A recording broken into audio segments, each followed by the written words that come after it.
Hello everyone and welcome back to the 2021 Osu Catch World Cup. I am Dolan, joined by Snow Leopard for the big match of the weekend, United States against China in the losers bracket. One of these teams will be sent home in the top 8. Both these teams were top 3 last year. Snow Leopard, welcome to the booth. Thank you. It's a pleasure to be here, and might I say, one of the most exciting games of this weekend. Going to see the final rematch of United States versus China after our kind of famous battle in 2018. I'm excited to see what's going to be happening here. Yeah, these two teams had a anime arc of a rivalry back in 2018 where the U.S. got the tiebreaker win in quarterfinals, but China would come back through the losers bracket and take the win in grand finals over the U.S. They have not played since that match. Crazy to believe, but we have gone nearly 3 full years without US-China rematch, and we have it now. And now that we're finally having that, the teams are a bit changed as well, both the United States and China, with a slightly different roster, both missing at least one of their kind of more top players. On the United States, that would be Rostold, and for China, that would be Nagy. Yeah, no Rostold, no Nagy, but the thing about both these countries is they have ample replacements. We see Sianis and Kovir for China. They have been doing amazingly well this tournament so far. And Colin and Kisetsnatori, making their debuts on the side of the United States, have put in work as well. Colin had a little bit of a rough match this morning, but was able to keep it together to maintain that 7-0 win over Australia. Yeah, if you guys missed the match earlier, United States versus Australia is what got the U.S. into this match. They won 7-0.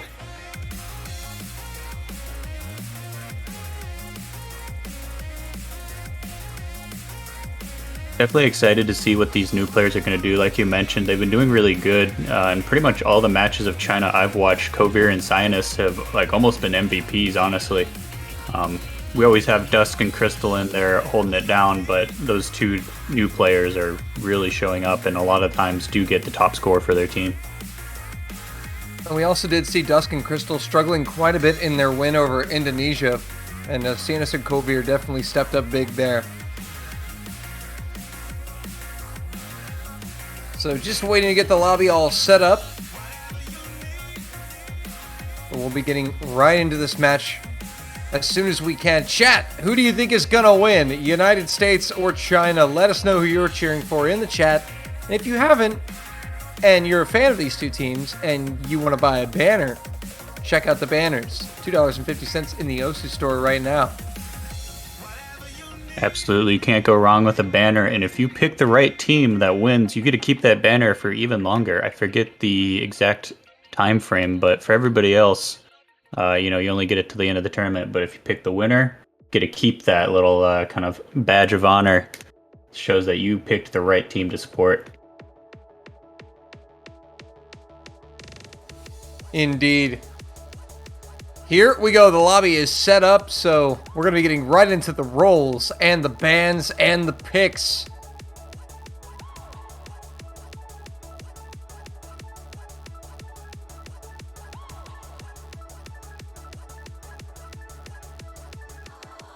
So we see the Creeper chilling on the wrong side of the screen, just Creeper things. Creeping around. Just creeping around as we get a look at this map pool. We can speculate as to where these bans may go, but I think it's pretty obvious where the US is going to go with their ban. I mean, they kind of have to ban double time here against China. And Dusk is going to roll a 17, so not the strongest of rolls. Yeah, a little unideal, you could say. We'll have to see what the US can respond with. Is RNG on their side today? They forgot to add the captain. Yeah, not a great start. Already missing their captain. Having trouble getting the team captain Sekre in to make this roll. He's practicing his rolls behind the scenes, he is. Yeah, he's trying to warm up that dice hand. He's got the 100-sided dice.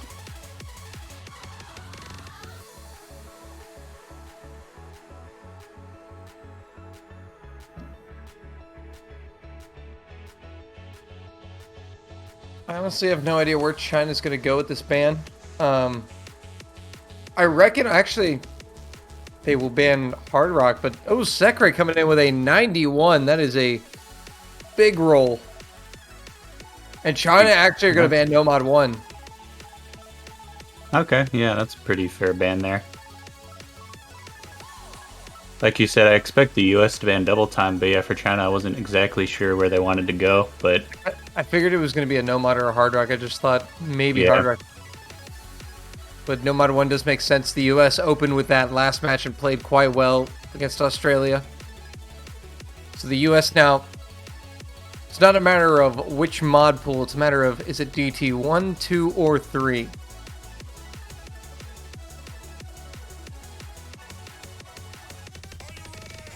I'm going to predict DT2, maybe?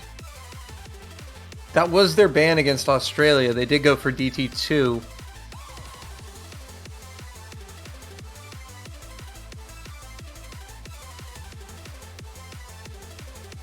Given a little bit of thought, don't want to make the wrong move here in this match. This is a win or a losers bracket match, sorry. So whoever loses here goes home, and DT2, it will be from the United States. And yeah, Sekre admitting they were had to make a difficult choice there. But the United States will get to open up the picking here with the first pick of this match. I'd be willing to bet they're going to go for Nomad or Hard Rock. Yeah, I think that's what they're going to stick with for the most part throughout this match. I think both the teams know where the strengths and weaknesses are. For China, it's going to be in the hidden and double time bracket, and they're going to have to figure out a way to steal one in Nomad. But the US, they're going to probably stick to Nomad and Hard Rock here. Poor Crystal saying he's practiced Double Time 2 100 times, but hasn't been able to play it in either match. Wow. So, Double Time 2, definitely the right band to go for there.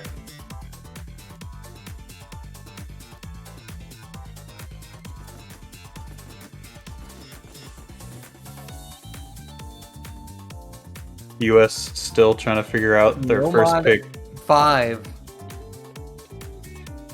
So they are going to stick with Nomad here. They're going to make it a Nomad convert to start this match off. Fairly lengthy.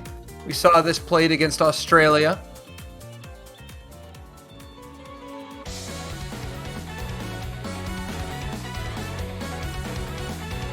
And I'm willing to bet this will be Lexi, DeCreeper, and Sekre for the US. Definitely could see that. For China, I imagine we're going to see the classic Crystal and Dusk combo and probably Kovir for that second or that third player. I could see literally anyone come in for the third player because it could be the convert player. But Kovir, True. yeah, Kovir has been quite well on converts. So wouldn't be surprised. From what I've seen, it seems like China likes to default to Kovir, and then Sinus kind of comes in and out depending on what maps are picked. Could be wrong on that though. Yep, and then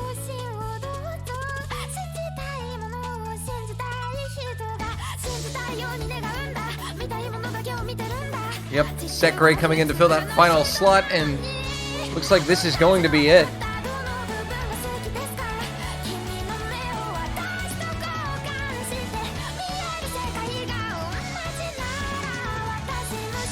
A little shuffling around. Sekre wants that top slot.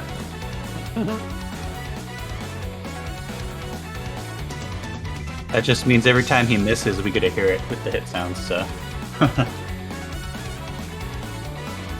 Gotta have it with those hit sounds. And here we go. The start command is in from our official J Drago.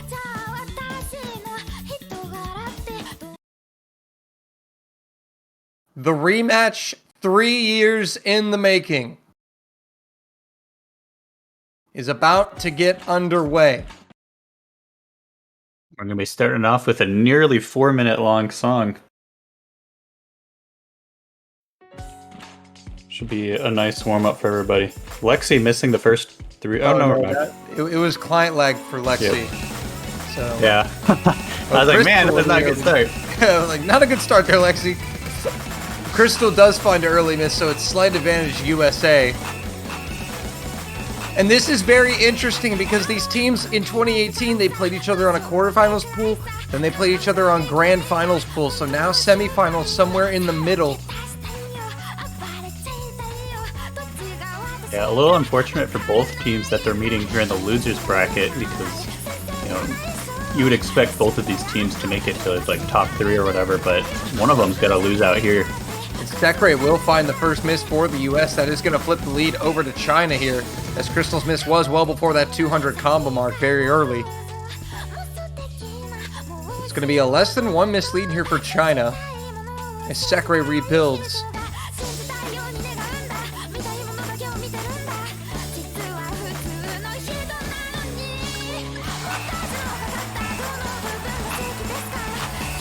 Really Sekre now up to 200. Everything should be stable. Dusk gonna miss though. Lexi gonna trade.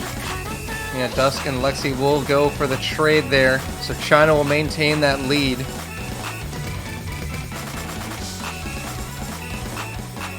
It's only Creeper, Kovir, and Crystal with FCs remaining on the board. And Crystal does drop. So now the US with a chance to even it double miss. Dusk will make it a double miss. So now the US will flip it. Crystal's struggling even more. It's only Kovir for China. And now Lexi is above that 200 combo mark, Snow Leopard. Yeah, that is exactly what the US wanted to see there. Lexi gonna be falling now. Crystal and Dusk both weren't at 200 yet, so it's a little less painful than if they were. Yep, that will allow China to close the score gap a little bit, prevent the US from running away with it. This is still anybody's game here on the opening pick.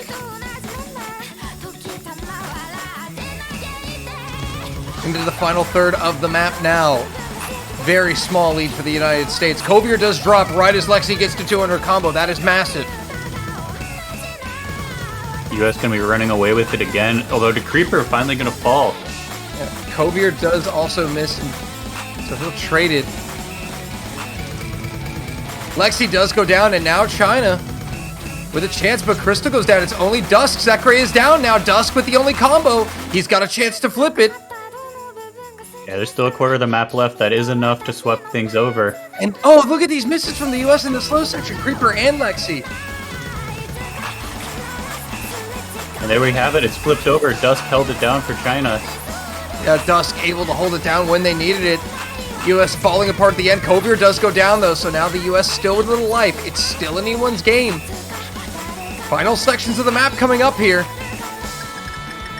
The US are closing. Yeah, they're almost at 200 now. Dusk goes down. Over goes down. Lexi goes down. Wait, that favors the US. Creeper and Sekre gets Crystal. Just a little outro It's so to go. Close. To the wire. It will be. Will we see any misses here on this slow section? No, we won't. No. The US There we are. going to hold on. Woo. By 5K. US going to be breathing quite heavily after that one. That was real close. Just barely got it back. They were lucky. Dusk finally found a break at the end. Wowee. That was coming back. But the US will breathe a huge sigh of relief. They take their opening pick. And China is so close to a massive break point. You know that they would have loved to start out this match with the break point. Absolutely, yeah. I really thought they had it until the end there. So now China will have a chance to respond, and we can imagine where they're going to go. The question is it going to be DT1 or DT3, Snow Leopard? I'm going to guess they'll start with DT1, but we'll have to see what they want to go for. You know, I wouldn't be surprised also if we saw like a Hard Rock here as well. Because China could also be preparing for the US to expect them to pick double time. Yeah, that is true. The mind games within the mind games. Picking Hard Rock, I feel it could be a little bit risky just because you have players like Sekre on the United States. Yeah, and Colin this year making his debut, a Hard Rock specialist as well. DT1, it will be from China. They are going to play it safe. They know the US are weak on this.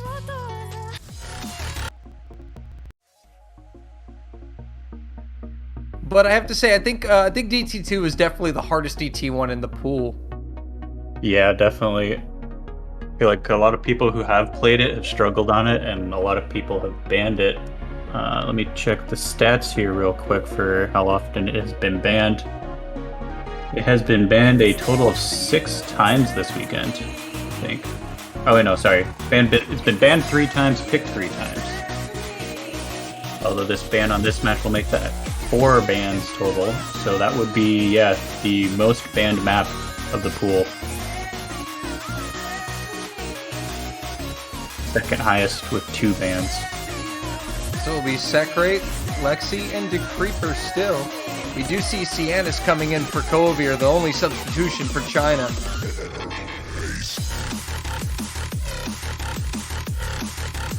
But it will be Colin coming in for Lexi.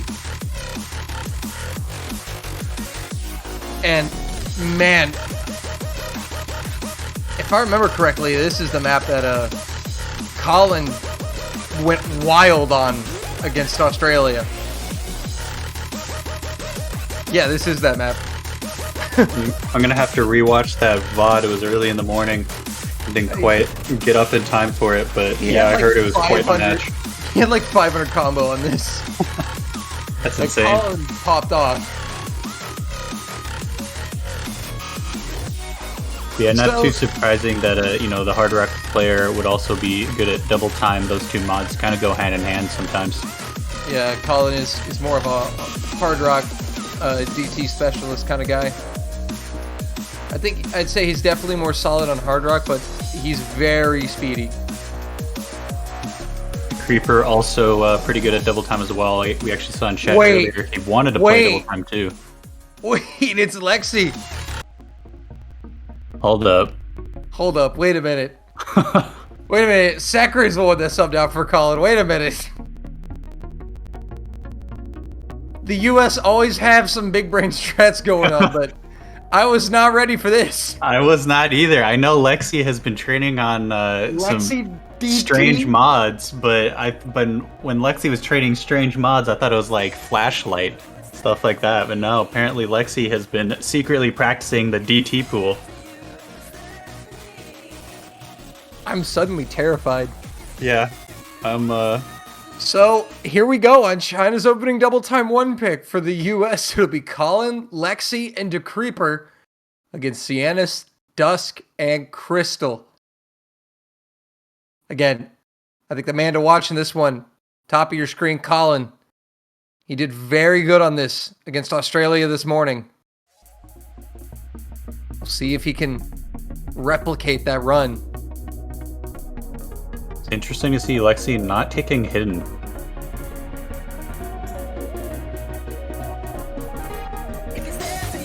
Yeah, Lexi wanting to play it safe here. Even though he is literally one of, if not the best hidden player in the world. Early miss there from Dusk. Lexi will trade. But it will actually favor China because Lexi's miss was right after 200. But we're going to be seeing a lot of misses here. Colin is going to drop early. Cianis will trade it. Crystal against a Creeper. Crystal goes down. It's only to Creeper.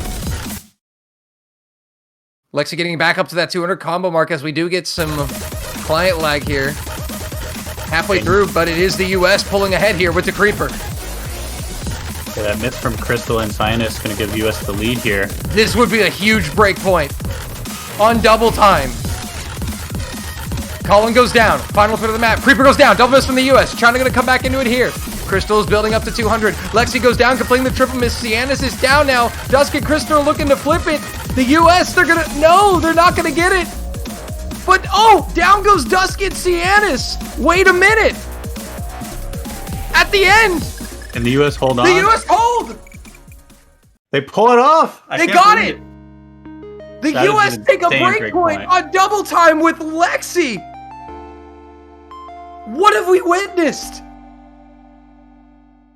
Wow, and look at the Creeper's score there. 660 combo, a single miss. Crazy performance out of the Creeper on that one. You can see why he wanted to play the other double time picks. Wow! Lexi 950k. And oh my goodness, China gotta be scratching their heads now.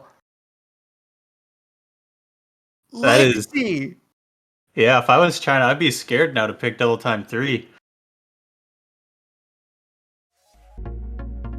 This is the power of Lexi with a full gaming PC. Yeah, recently we got him onto a desktop and off of his old laptop, and man, he's been putting in some work. Well, all right, the U.S. now, I think in the dream scenario here, up 2-0 over China. Their next pick, now they just have to make sure it counts here. Hard Rock is still wide open. Nomad specifics have not been played. I don't think we can count on the US to venture into Hidden willingly against China. I think Hidden is going to be left alone by both of these teams for quite some time. Yeah, that one's going to be definitely some dangerous grounds to tread on. Bit of a no man's land between these two teams. Oh, and here's something interesting. The US will call their timeout very early. Yeah, US wanting to keep this momentum. They got going with the 2 wins. Want to make this next pick count and get a 3-0 over China if they can. Yeah, I think the US, they realize how big that break point was on double time, and they want to make sure they convert their next pick into a 3-0 lead. That'd be absolutely huge in a match like this.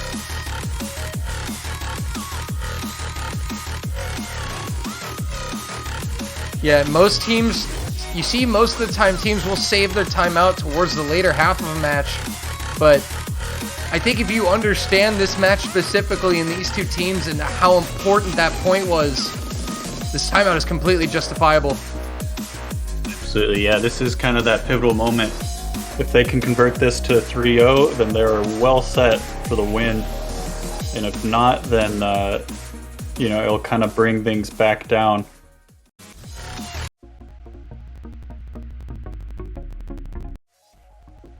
It'll be Hard Rock 1.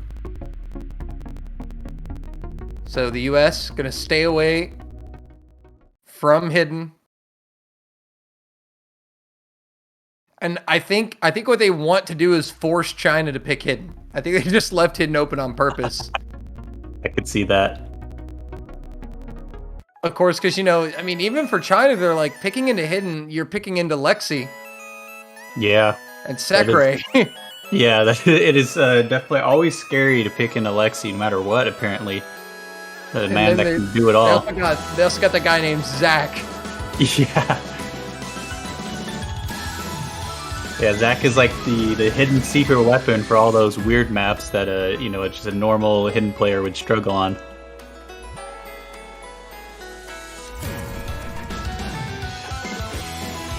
Here's who the lineup's going to be. We obviously see Sekre coming in for Hard Rock. Lexi's still in there. I kind of expect us to see Colin. Yeah, I was going to say, I think we'll be seeing Lexi hop out and Colin swap in here. And for China, we see Kovir and Crystal.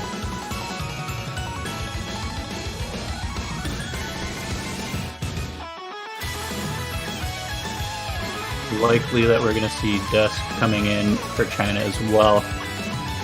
We've seen this in previous matches. Crystal calling for it. Yeah, for whatever reason, Dusk has been struggling with connection to the server, so he typically has to restart in between each map.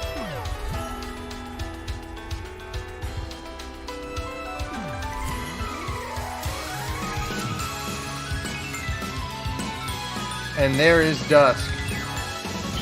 So, is it going to be Lexi? Yeah, wait, is Lexi playing everything? Wait a minute. Turns out this whole time Lexi's just been held back with an old laptop. We get him a real gaming rig, and the man just goes Super Saiyan on us. DT and Hard Rock is suddenly just easy.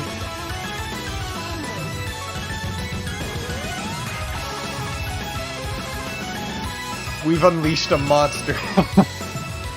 Best investment to the team we've ever done. Totally worth it. It was a nice, wholesome group effort. Lots of people, I don't remember the exact count, but a whole handful of people all pitching in to get Lexi the gaming rig he needed to perform well in the CWC. Well, here we go. It's gonna be Lexi. Are you kidding me? Wait a minute. I'm excited to see it. After seeing that double time pick, I have full faith in Lexi to just play everything. Speechless. Okay, all right. On Hard Rock for the US, it will be Sekre, Lexi, and Creeper against Kovir, Crystal, and Dusk for China. Once again, we're seeing Lexi not take hidden for this. Which normally I'd say would be surprising, but he didn't take it for double time either and did well, so... Now here's the thing, is Hard Rock 1, this is a prime chance for China to get right back into this match to take a break point. Yeah, if China take a break point here, they'll kind of tie it back up. Yeah, Kovir will find a very early miss before 200.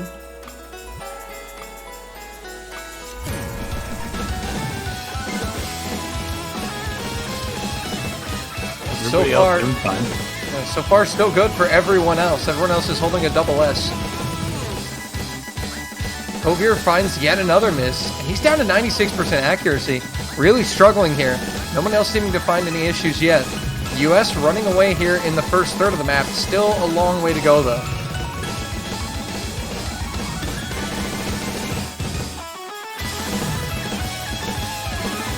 Say it's about a 2-miss lead right now. Lexi does find the first miss for the US. We're going to let China catch back up a little bit. It should still be advantage to the US, though. Oh, Creeper and Lexi dropping. Kovir drops, trades one of them, but that might not be enough to flip it. Kovir missing yet again. It's Crystal and Dusk against Sekre. So China should be able to flip this.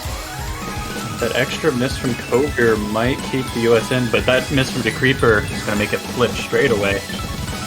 Yeah, now all of a sudden Creeper and Lexi really struggling here. Lexi getting back up to 200, but China now with the lead. Final third of the map.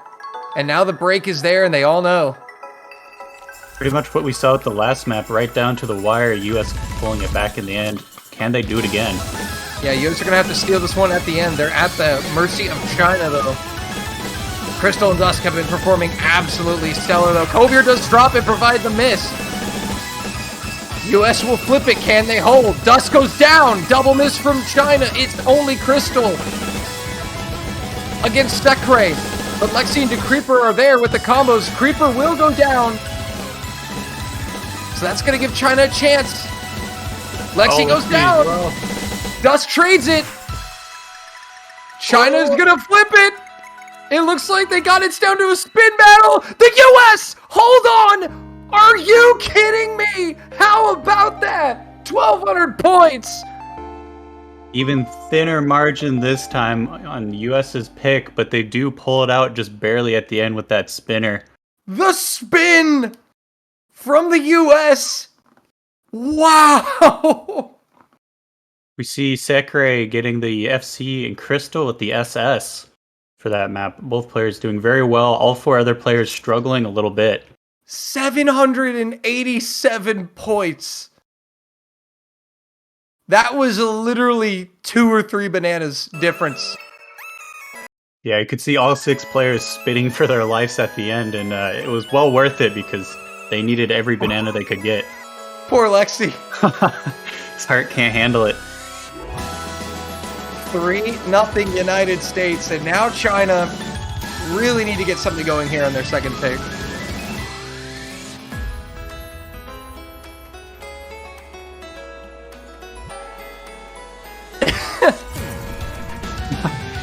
Lexi saying, I'm gonna pass out. Crystal saying you should not have mentioned that. Are we gonna see a hidden pick now? Are they gonna try and capitalize on Lexi while his heart is racing?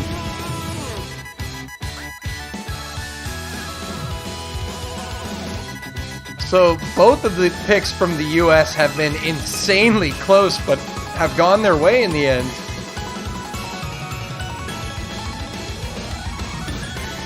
And now China is up next. Referee now asking for the pick.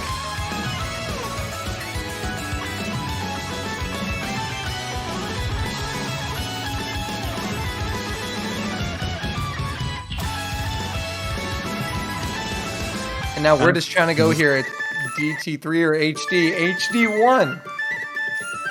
So yeah, I was right. They are gonna try and go hidden 1. Hopefully Lexi is taking some deep breaths. And we will see Zach coming in for his first appearance of the match. The hidden CTB warlord himself.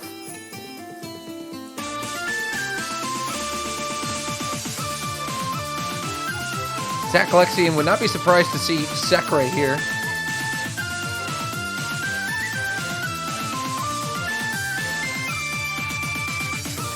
Well, I gotta say, my Pick'em's prediction for this match so far has already been destroyed. I think everyone's pick'ems right now are just done. So Kobe and Crystal on the side of China, awaiting a third teammate. Imagine will probably be Dusk.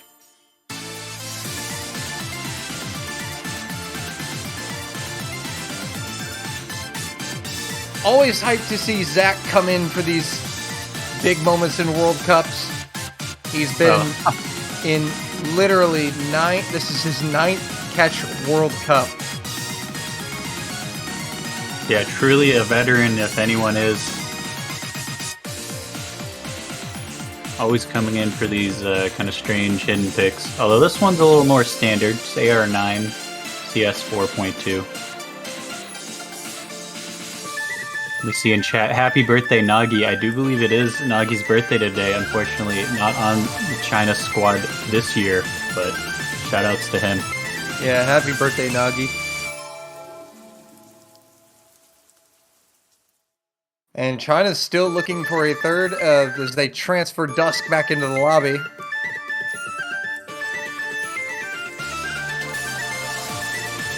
And you know, for the US, what's funny is I think we've seen almost everyone now from the US except for Kisetsu Notori this match. Which I can only imagine if China picks DT3 that he'll be in there. Yeah, interesting to see that China has been sticking with Kovir every map so far. We haven't seen Sinus come in yet.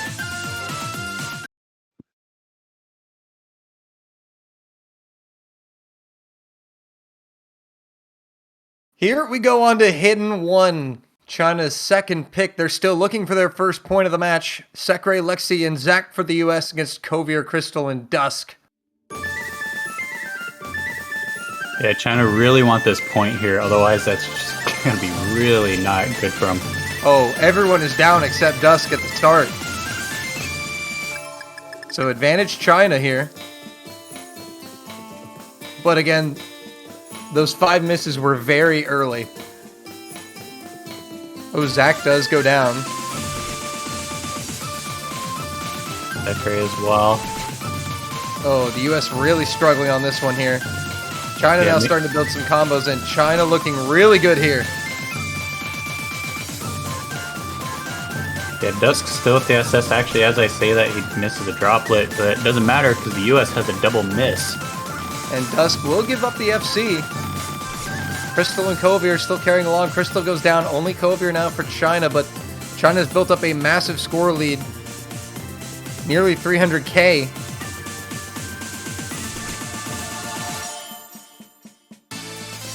Yeah, it's going to be incredibly hard for the US to come back from, and they only have about a third of the map to do it. Despite Lexi's best efforts here, Kovir does go down. Dusk and Crystal now getting up to 200. Nobody on the US has combo though, sadly.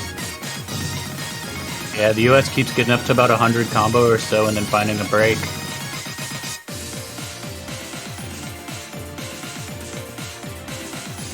So China getting the work done here on Hidden One to get their first point of the match. Yeah, at this point, there's not going to be any coming back for the US. The score lead is way too wide. This is going to be first point for China. And the point they desperately needed. And that will be 3-1.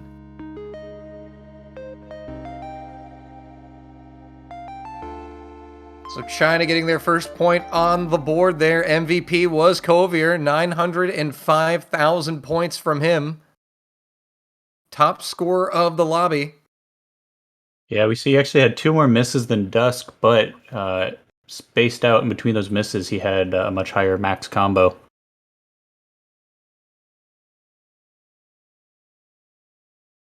So now the US up to pick once again. Lexi saying, his worst nightmare, he can't play hidden anymore. Oh no. He traded in his hidden skill to play every other mod instead.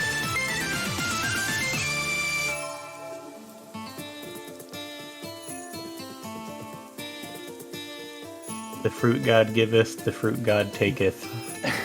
Giveth and taketh away.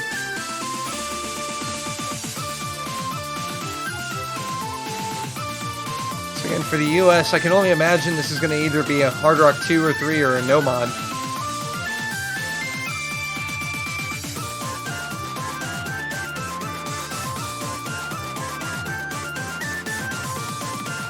Going Hard Rock 2. Rock and Roll Mendesu, no. Cat Jam. US team gonna be picking a map made by a US mapper, Ascendance.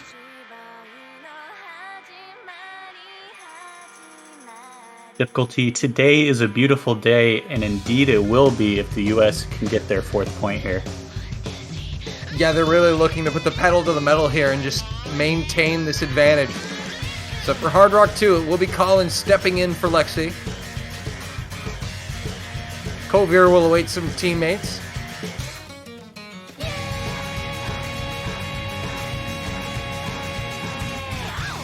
Speaking of Kovir, I'm going to give a shout out to all the artists that made these nice backgrounds. I especially like that, that kind of duck or goose in the corner of his screen. I believe all these backgrounds are from the latest art contest. We have some very talented artists in the community.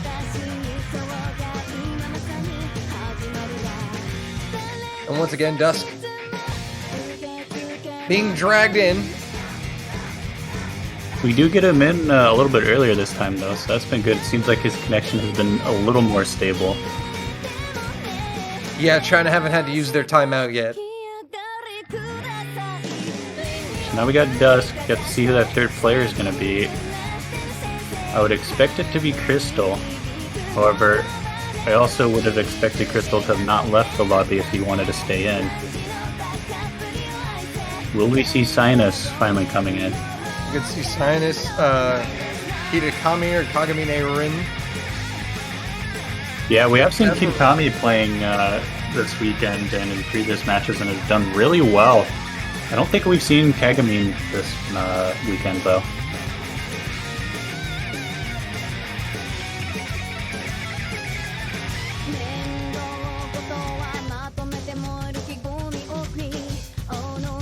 And it looks like it will be Crystal.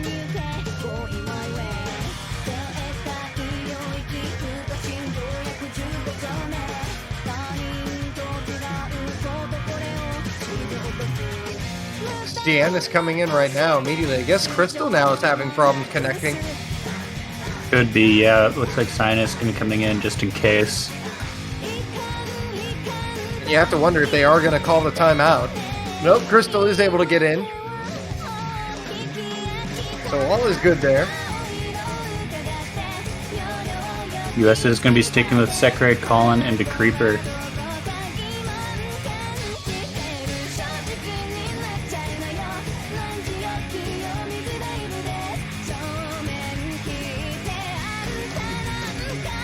Oh.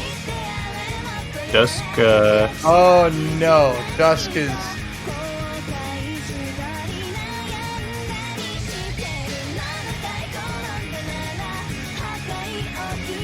Uh-oh. And this is not good. They may have to call their timeout now. Or just throw Sienna's in. Yeah, and if I remember right, I believe they can't call timeout unless it's their pick. Oh, that's right. And this is the US's pick. So they might have to bring in Cyanus. It depends on what the referee...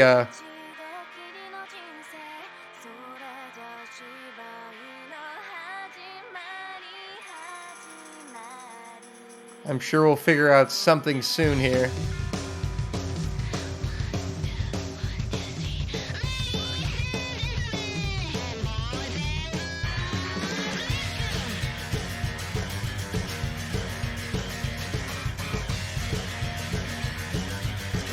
We do have Walter on standby here, trying to help them figure out what's going to go on.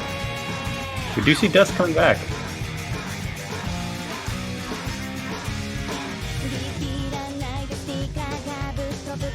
Looks like now we're going to get underway.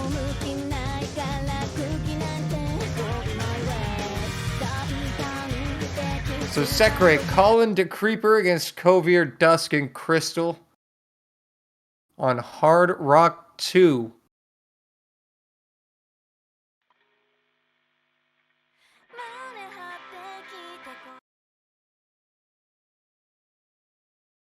Gonna get them synced up, and here we go.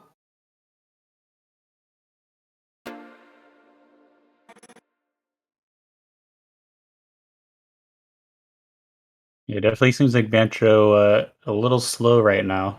We're still waiting for everything to sync up.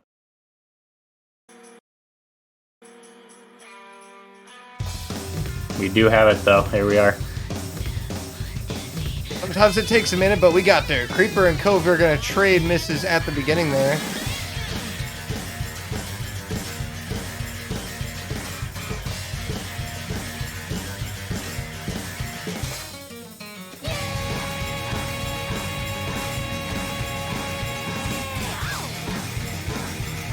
The score dancing back and forth. Things are fairly tied up right now. Oh, Kovir finds a second drop as the Creeper gets up to 200 combo. That is going to put the US out in front for now. Crystal drops, and that's going to further put the US in the lead. Colin will trade a miss back, though. So Sekarade will go down as I say that. So we could be all evened up. It's only the Creeper and Dusk. Yeah, with the Creeper's early miss, Dusk the only one with the full combo still. Oh, Creeper goes down, though, and that is big now. China will take over.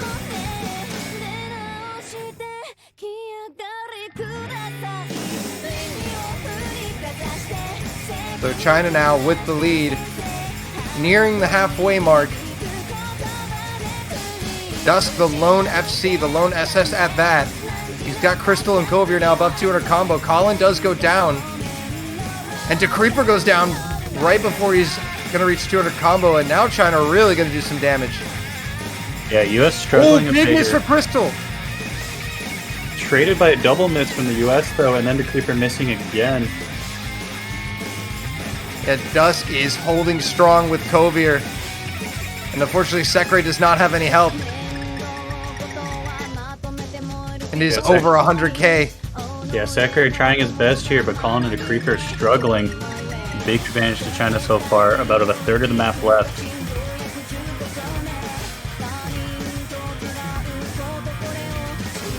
You know, China are not going to go down easy. They know they have a lot of work to do. Starting off losing the opening 3 points. Final quarter, though, China looking good. 100k advantage. Unless they just fall apart. They should have this break point. Everybody above 200 now. Misses can be fully capitalized on. Yeah, so now it is a dangerous situation. If we do see a double miss, I think it would take more than a double miss, though, to flip it. But China showing no signs of slowing down. Crystal and Sekre will trade. Calling it a miss as well. Not going well for the United States. This may be first break point going to China. Yep, this is what China needed. And Colin finding yet another miss into the final sections of the map. China are going to pull one back here and will have a chance to tie this match. So, 3-2. Yeah, there we have it. China getting a very needed break point of their own. It's now going to be their pick, and assuming they win it, it'll be all tied up 3-3.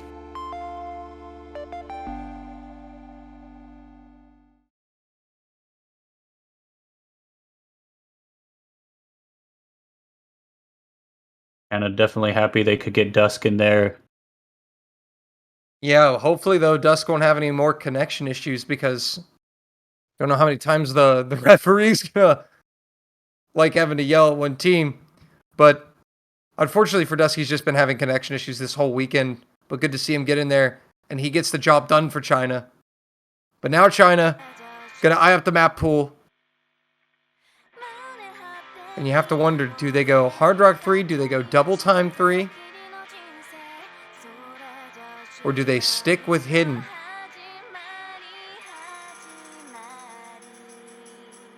Good question. I could see Double Time 3 pick, just because China normally likes Double Time, but yeah, they're going to go in Hidden maybe.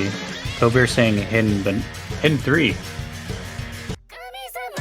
So maybe they're a little worried about those Double Time picks after they've seen what Lexi can do.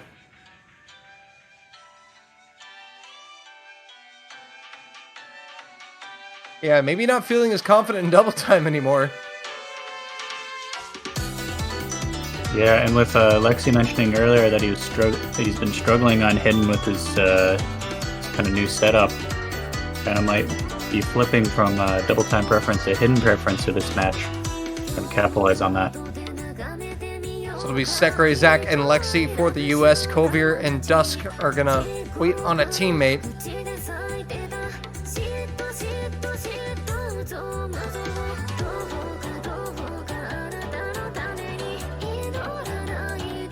Looks like Dusk has been able to stay in the lobby this time, so we won't have to wait for him to reconnect.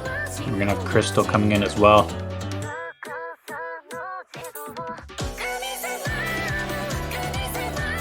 China looking to tie this match up at 3.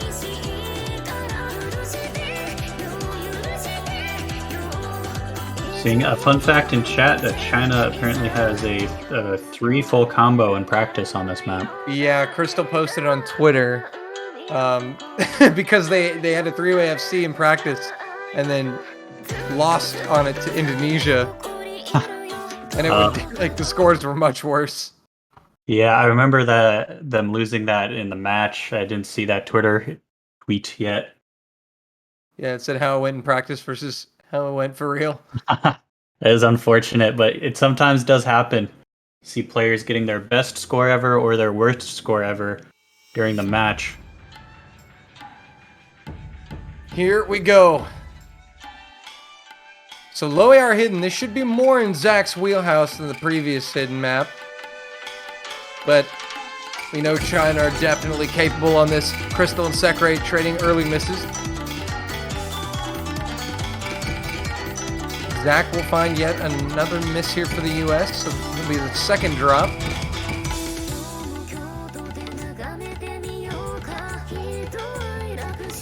Yeah, only 3 full combos left on the board. Dusk, Kovir, and Lexi.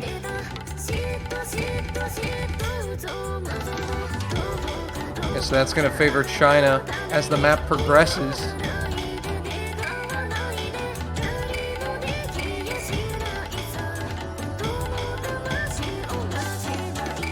So 1 miss advantage here for China. Everyone recovering back up to 200. But into the next Ki, we should see some drops here. Sekre is going to find a miss. Crystal will trade it back.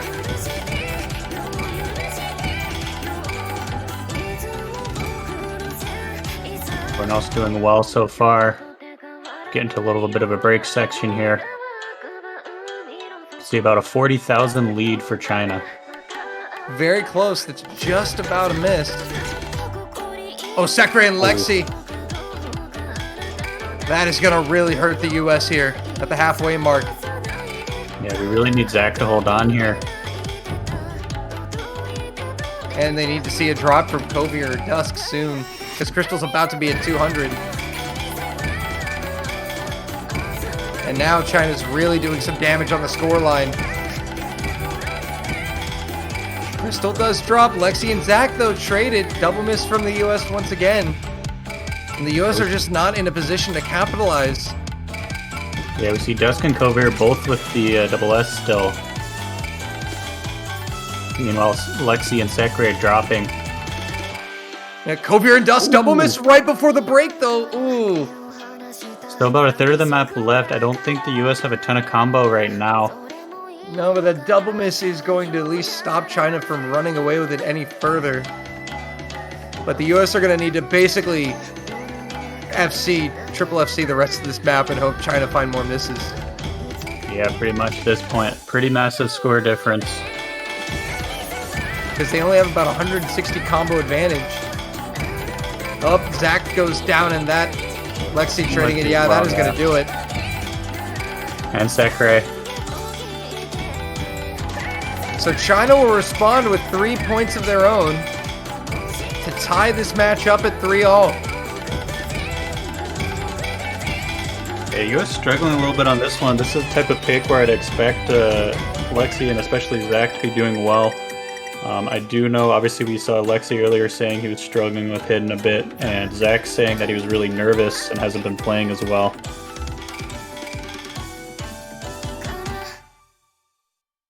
And that is going to be 3-all. Just like that, the game went from a 3-0 lead to everybody tied up. It is going to be the United States pick. They were first to pick this match, though, so we're all tied up. Nomad 2 is immediately called from the US. They do exactly what they wanted to go in on. And now we're and now we're seeing why the US left hidden unpicked, because they knew they were weaker on it against China. Absolutely, yeah. It all makes sense. And China now figuring it out probably a little later than they would have liked to.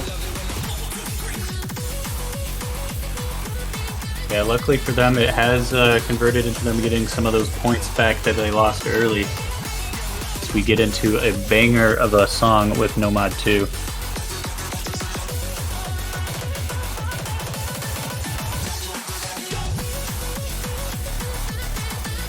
And now it's just a best of 7 from here on out. And it looks like we will be getting Colin in for this Nomad 2 pick. The US.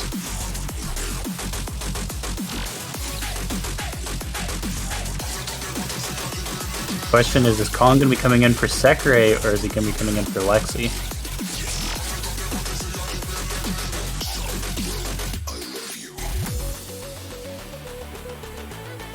That is a good question.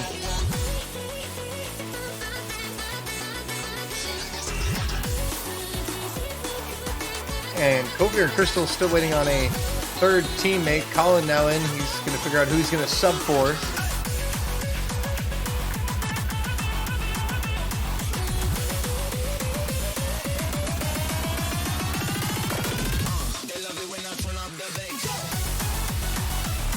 Like Dusk disconnecting, gonna need to be brought back in again. And now apparently Colin also having issues.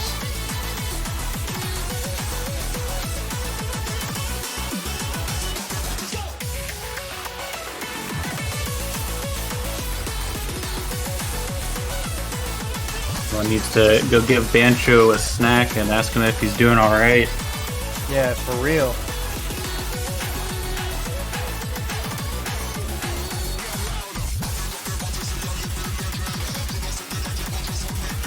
Looks like we might have Dusk back now. Still no sign of Colin. We saw him briefly earlier, showing up on one of the China slots.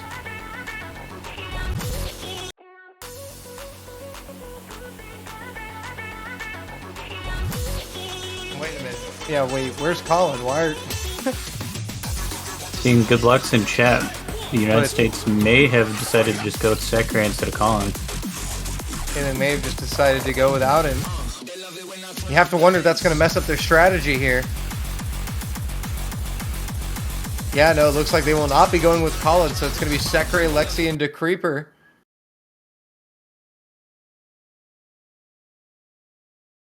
So the US now looking to stop this momentum from China and regain the lead.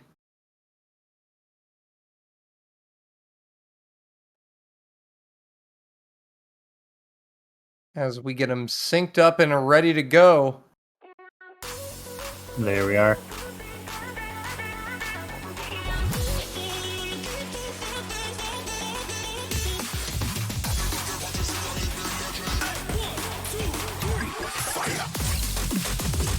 Advantage China off the spinner. Dusk, though, is going to drop. And we'll flip it right back to the US. China definitely known for their spinners, and that was a very dense spinner. Kovier also going down now. The second miss for China. US now going to take a fairly decent lead here as the first quarter of the map comes to a close. Crystal's down. That's all three players from China with a miss already.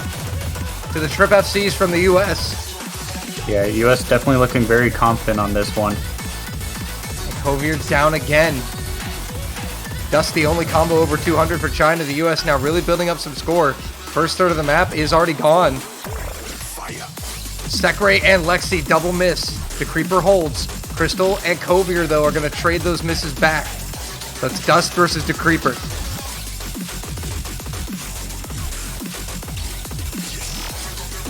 Ooh, And the Creeper will be the one to crack there. Well, Dust did trade.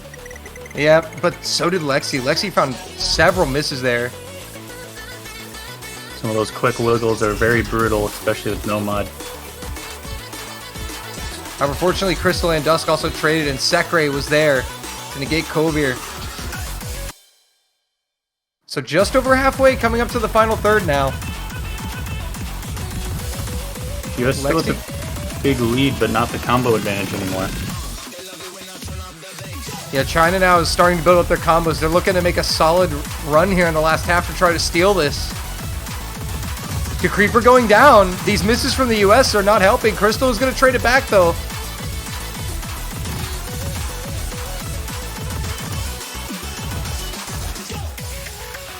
And the US with two combos over 200 from Sekre and Lexi. Crystal found a couple misses there as well. That's going to help them keep in the lead. Lexi missing as well. Yeah, Lexi will trade it back. So Lexi and Crystal currently trading misses. Kovier down as well. Crystal and Dust, that's a team miss from China, and the US are going to stop the momentum, and they will take the lead back 4-3. So we have a match on our hands. This match definitely looking like it could go to tiebreaker at this point. Both teams putting in one hell of a fight. That was the most convincing win for the US this match. Yeah, that's the craziest thing. For a match where the United States went up 3-0, that map was the most convincing by far. Many of those points, very slim margins. So now China will have to respond. And we can only imagine we could see the last hidden, could see the last double time, as we get a look at the pool. And maps I think China are going to want to stay away from, I think is mainly just going to be Hard Rock 3, No Mod 3.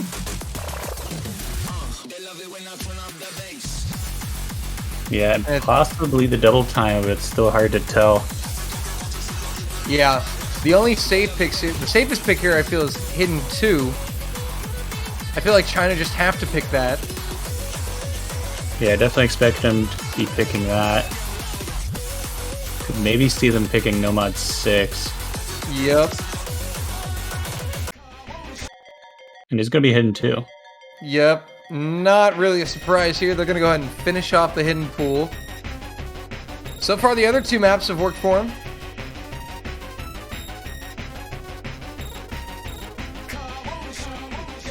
This one, I believe the lowest AR of all the hidden maps this round can be AR 8 hidden, CS 4.5.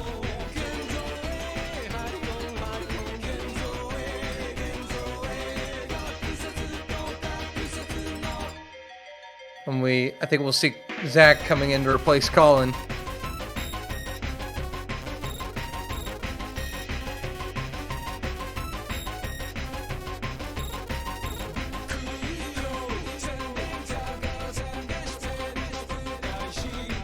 I think this is probably the most coin flip hidden map.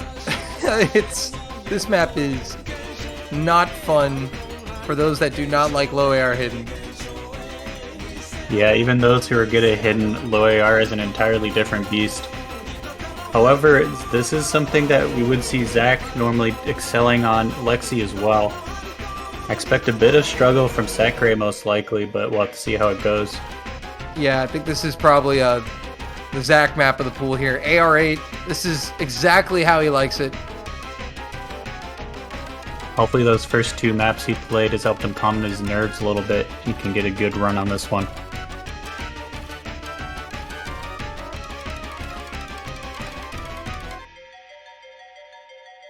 China again struggling to get Dusk into the lobby. And Dusk has been having issues. Hopefully they do not keep him from playing because China really does need him in the lobby.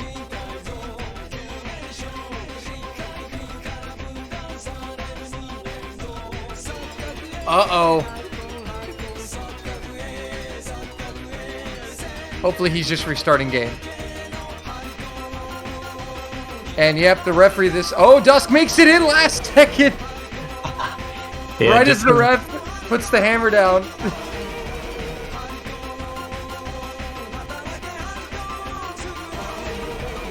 Last second.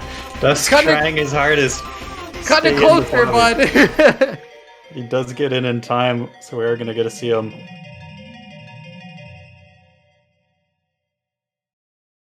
Man, that's about as close as you can cut it.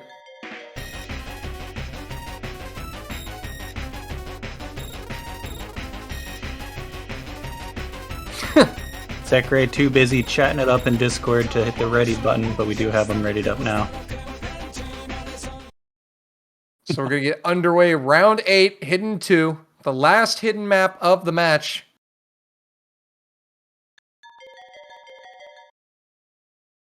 Apparently this background is Dave and Loctive. Really? That's the top tier intel coming from Sakurai. See some early misses coming out from Lexi and Zach. Zach is really not having a good time at the start of this. And again, with AR8, if you don't start right or you just lose your rhythm for a split second, you can find a ton of misses real quick. But Lexi was able to get a good footing, but China has the advantage here. Crystal above 200. Zach has recovered now, which is good. Because, yeah, like you said, it's very easy to just get out of sync and lose your spot. Oh, triple miss from the United States. Dusk will find a miss, but Crystal and Kovir putting in the work. And already it's a massive 150k lead for China, a third of the way in.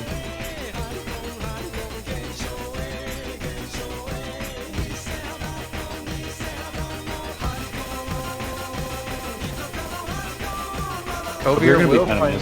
Yep, Kovir's dropping now. And now the US actually is going to have a double miss here right as Lexi gets up to 200. And Lexi will complete the triple miss. Yeah, United States just not having a good one on this map.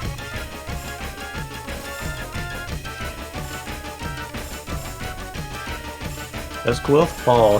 However, Kovir got up to 200 combo just in time. Yep, and now he's negating Lexi, who just got to 200 combo. And Crystal will find a drop actually right before he gets to 200, so Kovir stopping the US from coming back at all. Dusk and Crystal are finding uncharacteristic misses here as Sekre goes down. Yeah, Kovir and Lexi really put in the work. Kovir gonna fall. Lexi's still holding, so that will help the US out. Zach above 200 as well. I don't know if they have enough time. They're going to have to hold to the very end, which is going to be tough. And I still don't think they're going to have enough time here, unfortunately. China just built up such a huge lead early on. Yeah. Very valiant effort from Lexi and Zach, but unfortunately, just not enough time.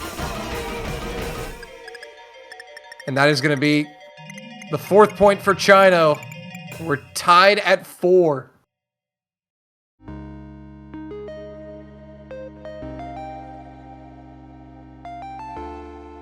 So now it is a best of 5. Each team only having 2 picks left if we go the distance. And I think we definitely could see us going the distance today. This match has just been neck and neck, back and forth, over and over, and we see an immediate Nomad 6 pick coming from the United States. Just not the map I expect him to be picking here, but... Gonna go with a short Nomad convert here.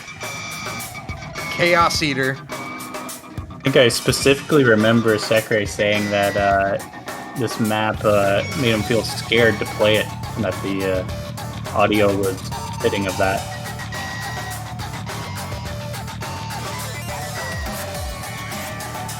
So it'll be Sekre, Colin, and Creeper, the same lineup that played this match earlier against Australia.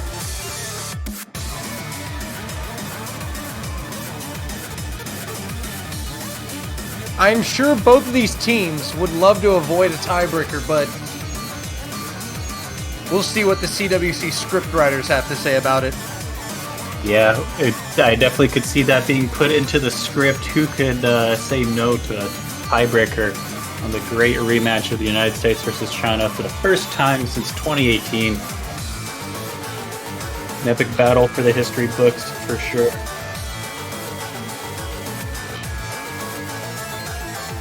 We don't see a tiebreaker. That means we have to see a break point, and there's not a lot of picks left for that to happen. Each team definitely going to be very cautious about their picks. Want to make sure they don't give up a point. Yeah, because at this point, each team only has 1 pick guaranteed to them should we get a break point.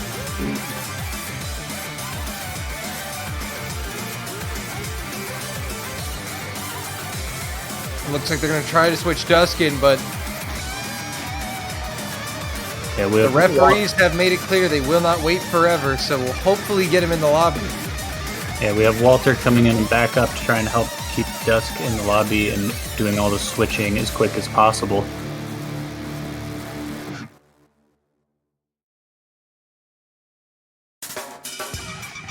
And J Drago already preparing the 4th player, but Dusk is able to fill in. Poor J Drago, every time he asks for the replacement, Dusk joins in. That's the secret. Bancho sees a 4th player being asked for and goes, "Oh man, I should probably work now." Dusk, get in there, go. Go, go, go.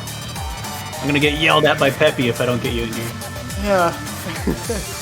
So here we go. Nomad 6 from the US. It's going to be Sekre, Colin, to Creeper against Kovir, Crystal, and Dusk.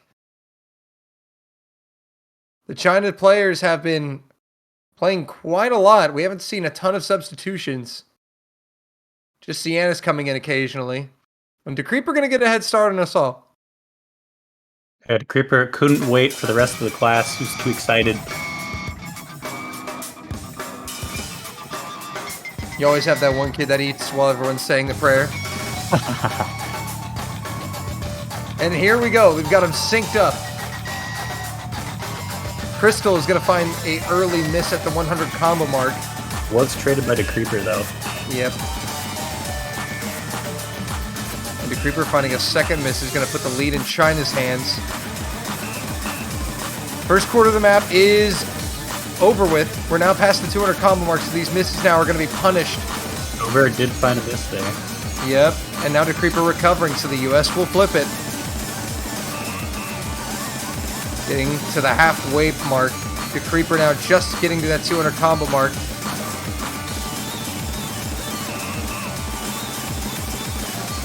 And it's very close. Crystal goes down. Colin trading it. The Creeper, Sekre hitting those wiggles along with Kovir. Dusk, but Crystal going down yet again. Gonna give the US some more points. Final third. Kovir is down. Crystal is down. And the Creeper and Sekre hold. Yeah, only Dusk, the Creeper, and Sekre holding on those really brutal side-to-side jumps. Into the last quarter, Sekre, Colin double miss. The Creeper completes the full team miss. Here comes China. Dusk, Crystal, and Kovir coming in to steal it. Oh, that is plenty enough to flip it. Thank you very much. And that is heartbreaking for the US. Dusk and Kovir go down. Sekre trading it. The Creeper and Colin trying, but Crystal is stopping it from happening. And China taking a massive break point. And now the pressure's on the States. See, China once again really thankful they could have Dusk in there. He had an 800 combo, almost double everyone else. Actually, I guess Sekre 630, but that was the second highest. Absolutely insane performance by Dusk. He was actually SSing until his miss right at the end. And that is massive for China. Now the United States starting to stall out here in the second half of the match. China has a chance to put them up 6-4 at match point. You can definitely see why China really wants Dusk in here for these picks. They're going to be hurting badly if they have to have someone else come in for them.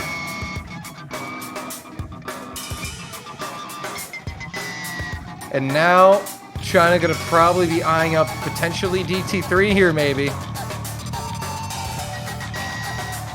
Or do you think they want to try to save that for the last? I don't think they can save it at this point. Yeah, at this point it would be a little risky to save it. China, though, still have their timeout. We may see that called, but they're more than likely going to hold on to it as long as they can, just in case Dusk has too many connection issues.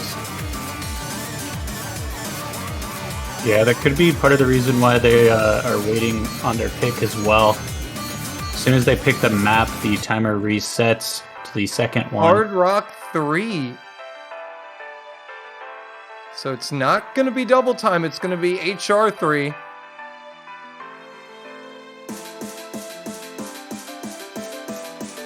Bit of an interesting pick. Not what I was expecting.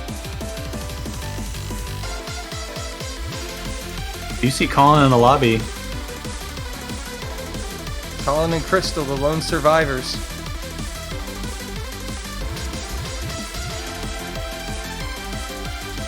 Undoubtedly, China's going to be trying to get Dusk back in here to complete the Crystal and Dusk combo. Almost as infamous as the Karim and Arma combo from Italy's team. And we're probably going to be seeing Sekre and the Creeper come back in for the Hard Rock lineup with Colin.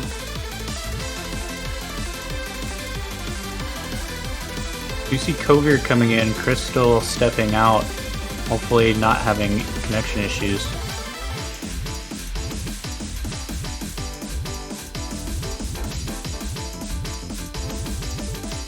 Man, and this is a really sticky situation here for the U.S. They're in a situation where they absolutely need to get this break point. Because if they don't, then they'll have to win 3 in a row, including tiebreak, to win the match and stay in the tournament. Yeah, definitely very dangerous for the U.S. If they let China get one more point, then yeah, their only hope is tiebreaker, which if I was them, I wouldn't want to have to try and take a tiebreaker on against China either. It's going to be quite a battle. It looks like they're trying to get Dusk in. And Crystal is going to call the timeout. China will call their timeout.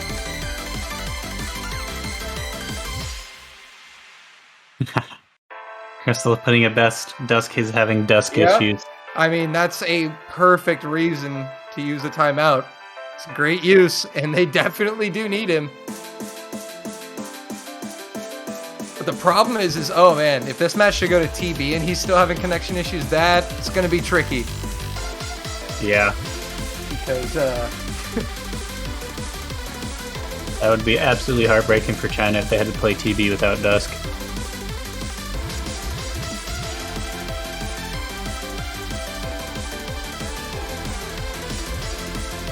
So China will get an extra 2 minutes on the clock, as we've seen the referee has already put the timeout timer on.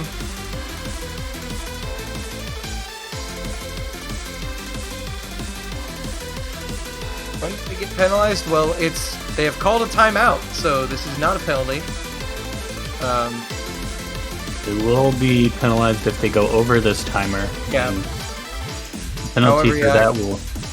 Yeah, that would be not good. I don't know what the penalty is for not having all your players in the lobby. Do they just start it?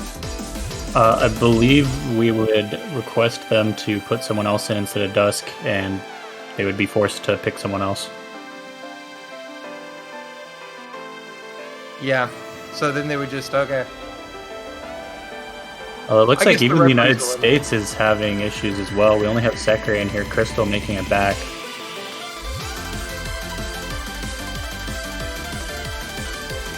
Definitely pointing to issues with Bancho itself. Yeah.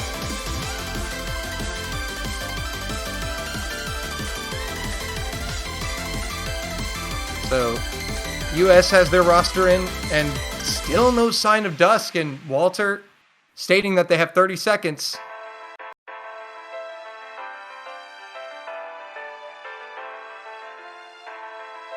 Now that everybody else was able to make it back in, hopefully that means Dusk will be able to make it back in as well. Dusk is still not here, so they may not let him play it.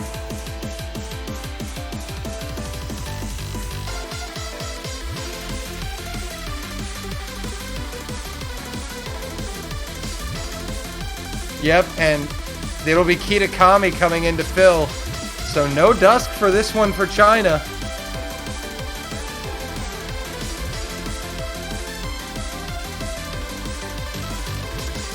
Unfortunately, the rules are the rules. So, when the timer expires,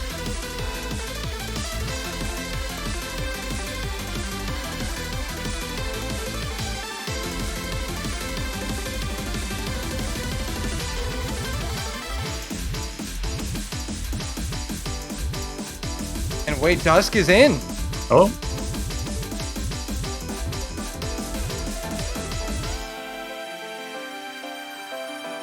Once again, just barely sneaking in right at the end. Yeah, and man, I'm surprised that the US has not said anything about that.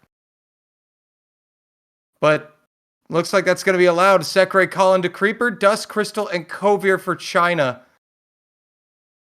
On to Hard Rock 3. So China looking to put this to match point. The US desperately need a break point to stop this momentum and tie it back up.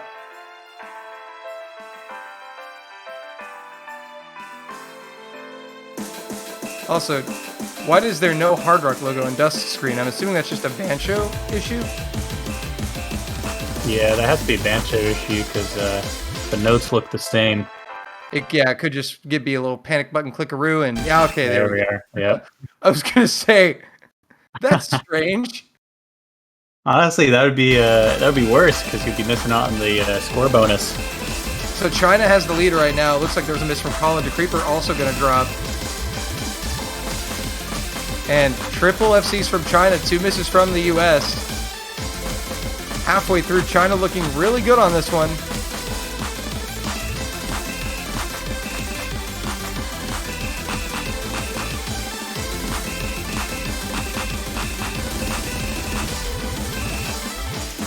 And Creeper going down. China showing no signs of slowing down. Sakurai will now miss.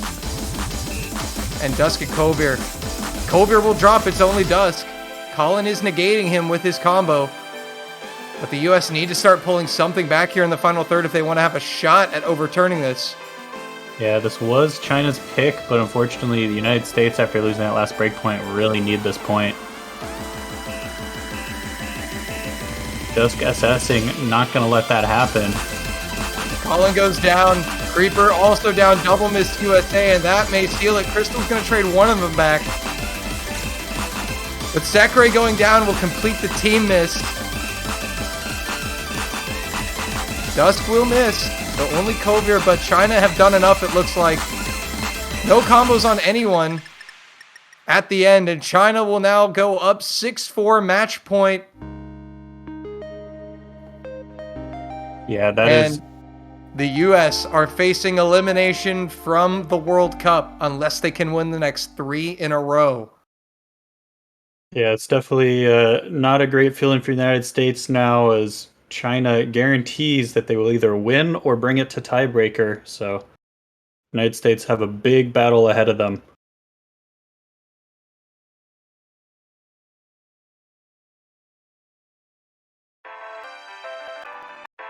So it'll be Nomad 4, the final pick here from the US.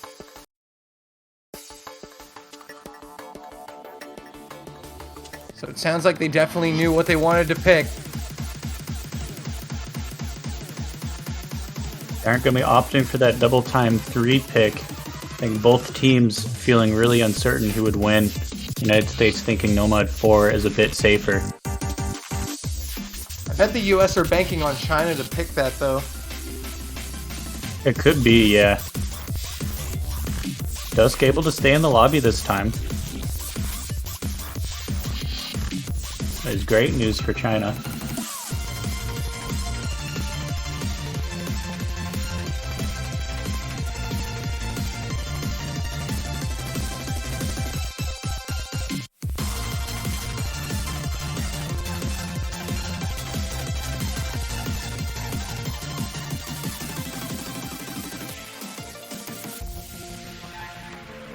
See if this lineup's going to change any. Right now we have Sakurai, Lexi, and De Creeper. China keeping their roster unchanged. It looks like no issues for Dusk this time.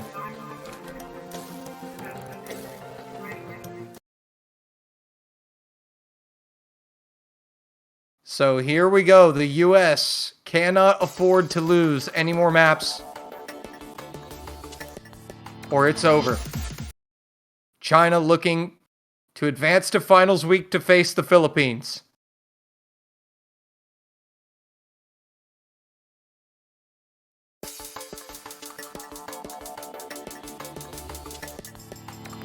Two minutes and 15 seconds, a very short map here.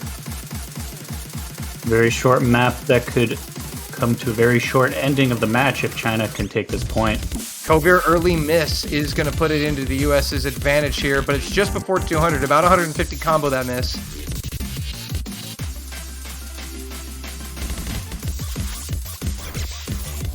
Sakurai going to find a miss. Yep, and that is going to put it into China's hands. That miss coming after the 200 combo mark.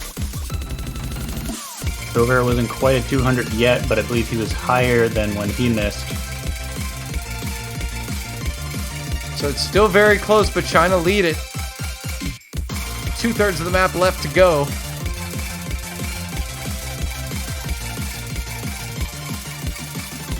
Kovir dropping once again. And at the break, the US know they are ahead. SS is coming out of De Creeper, Crystal, and Dusk. Lexi still FCing just for the droplet miss.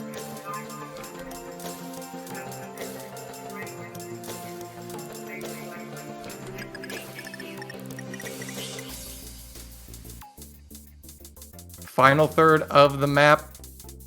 A very slow section, so the US are going to slowly build some score on that miss from Kovir. Yeah, very tight map so far.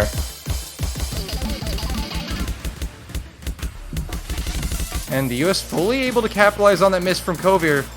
That is going to pay dividends coming into the last quarter here. The US has about a 1 miss buffer, maybe slightly higher. We could still very easily flip, especially if we see a double miss. Yeah, Dusk is going to go down, though. That is big. Lexi will trade it.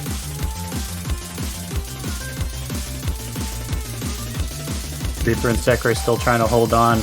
Let Lexi have a chance to recover. Lexi with another miss.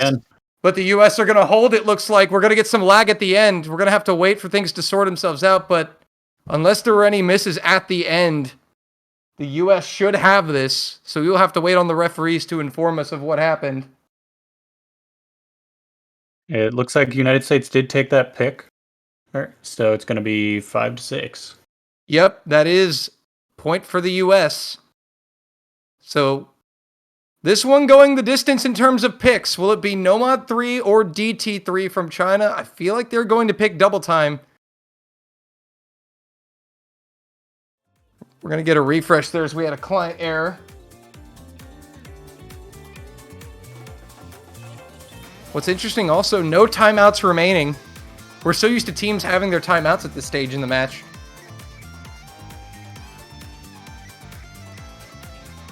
It has been a back and forth match.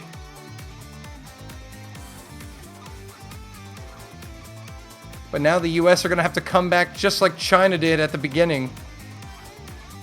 Yeah, they this want map a shot. Very easily could go to tiebreaker, but United States going to have to win one last break point to get there. Disgusting, yep. Well, no teams have their timeout, so if they do not make a selection in time, it will be randomized. But there's a 50-50 shot that you're going to get the map you wanted anyway. Yeah, Nomad 3, double time 3. That's all they got left. Honestly, I think this is it's a simple DT3 pick, yeah. Yeah. You can't pick Nomad 3, that's 2 coin flip.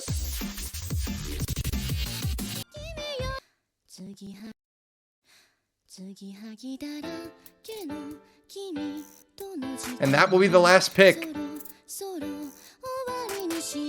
So either China will win this one here, or we will go to tiebreak once again between the US and China.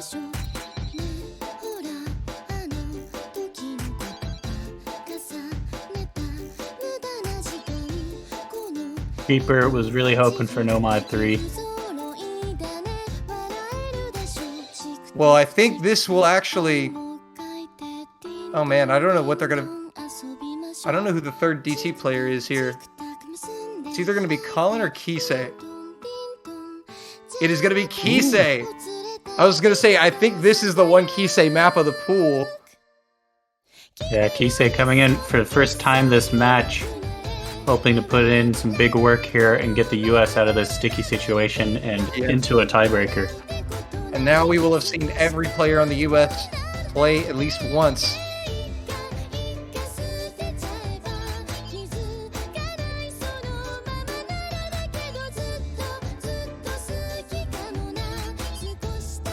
Looks like Dusk is in the lobby still, so that is good for China. All right, the question is, will we get another tiebreak?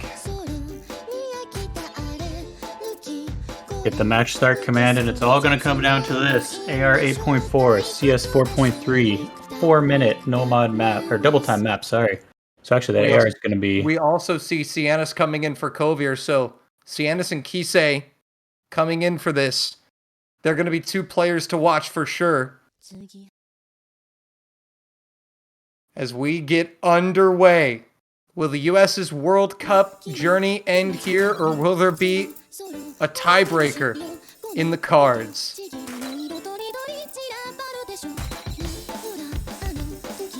Very early miss there from Crystal. It was a slight advantage to the US, but not going to be a huge deal.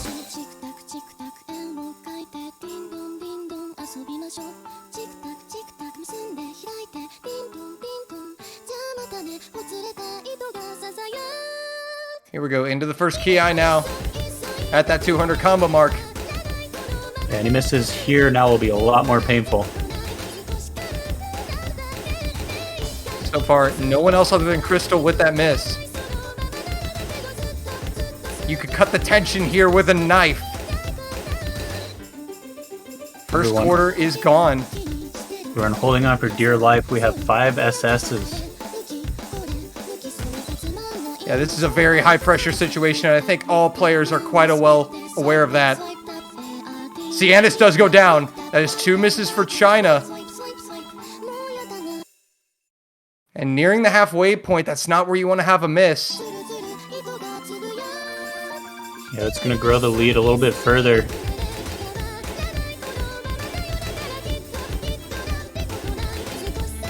Should give the US about like a 45,000 lead, I believe. Yep. Crystal and Dusk, that's a double miss. That is huge. Still trip FCs from the United States. Cianis is not even at 200 combo. No one on China's at 200 combo, and the US are going to really bank points off of that. Yeah, they might just do it now. There's only a third of the map left.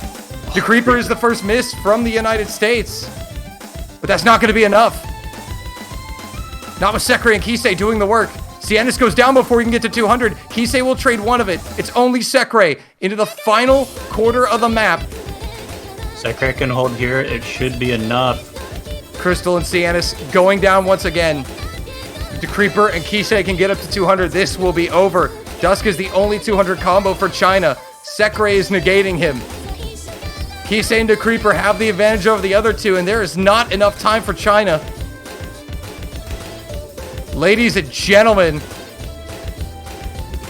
of course the CWC scriptwriters have a tiebreaker in store.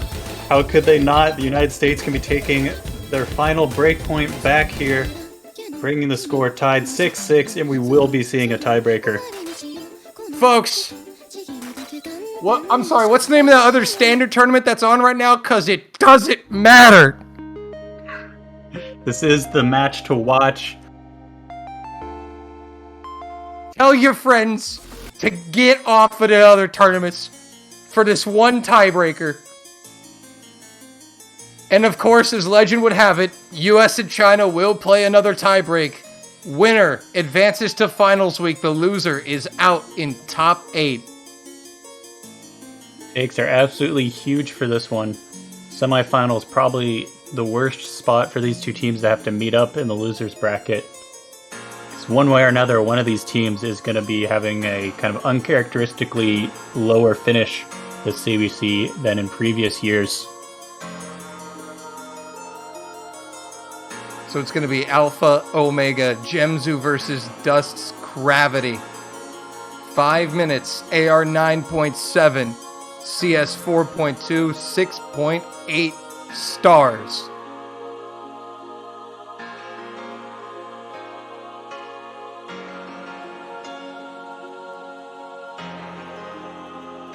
What a match this has been.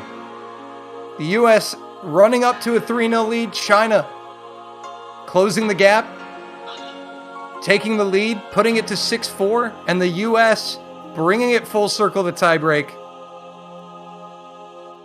Lexi saying why. It looks like Lexi's going to be coming for the tiebreaker, and he is not excited to play it. Even the ref is feeling nervous. I think I feel worse for the players that aren't playing the tiebreaker. Yeah, that is 5 really long minutes to just be waiting with your breath held, watching the stream, praying that your team can pull out the win.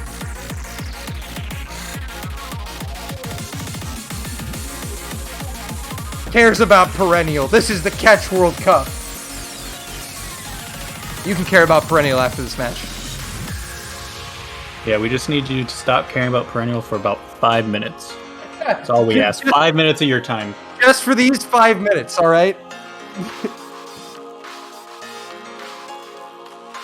Hey, when you see it, viewer count.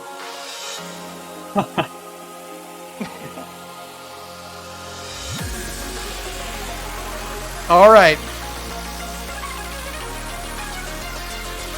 Oh, and this is interesting. China is not in, and the timer is up. So they may not let Dusk play this. Oh, Wait a that'd be minute. huge. Wait.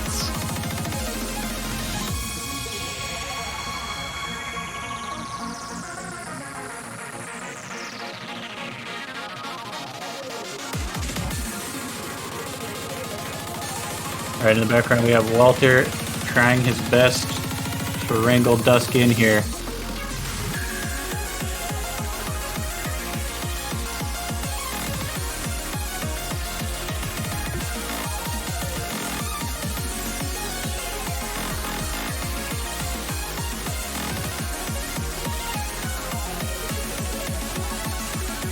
Yep, and it. Oh, Dusk yet again, right as the ref says, all right, this is enough. Dusk finally gets in there.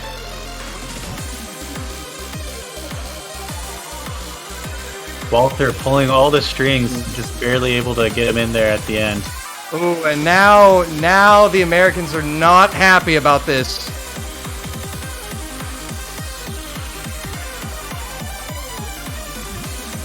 So high stakes drama here at the end of this match. My lord. I have no idea what's happening.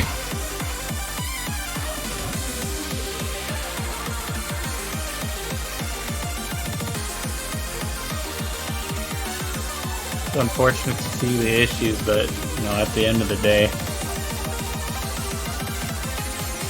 everyone just wants to be able to get in and play the game, and we were able to get them in time, it seems. So we're going to get this match started here. There we are. There's the start. Here we go. Tiebreak. China, USA. One of these teams is going home in top 8. Sekre, Lexi, De Creeper for the United States. Dusk, Kovier, and Crystal for China.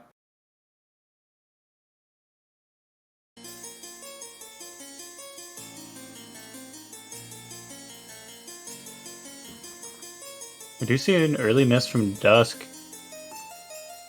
Right at the beginning. About 10-15 combo in. Everyone else doing just fine so far. Yeah, but early misses. Something tells me early misses are not going to be the deciding factor here. Oh, actually, that might have just been stream lag. Oh, yeah. He's back to the SS, so it was just a client lag, no misses. That makes a lot more sense. I didn't see the miss, I just saw the lower combo and the lower rack.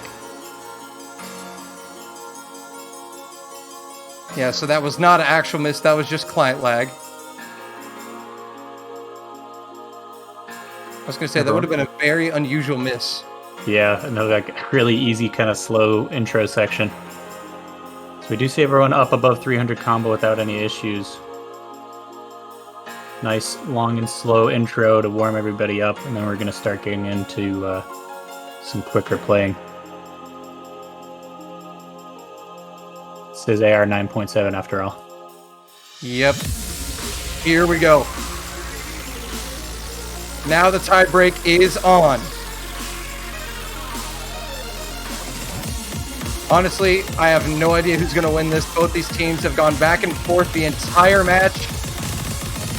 Yeah, it's a 50-50 for me as well. The Philippines awaits the winner. Yeah, if I was the Philippines, I'd be very nervous no matter who wins here. Both teams playing really well, showing that they got strength left in them. And still, even Stevens after 1/3. Only separated by a single droplet miss from De Creeper. Spinner. We will take the spinner. Advantage. Ooh, USA. Barely a single banana. Crystal goes down. Wait a minute. First miss of the match.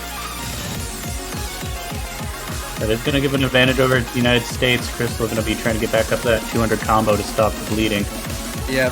So China now down by 1 miss. Still plenty of time. Half the tiebreaker is left. Dust doesn't go through.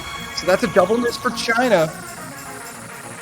Yeah, Crystal wasn't quite at 200 yet. He is going to be getting there now, but that miss from Dusk will keep the bleed going. Yeah, it's going to let the U.S.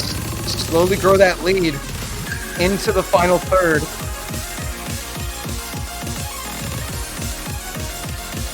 And Crystal going down yet again. Kovier doing everything he can. Lexi will find the first miss for the U.S. So one of those misses is traded back.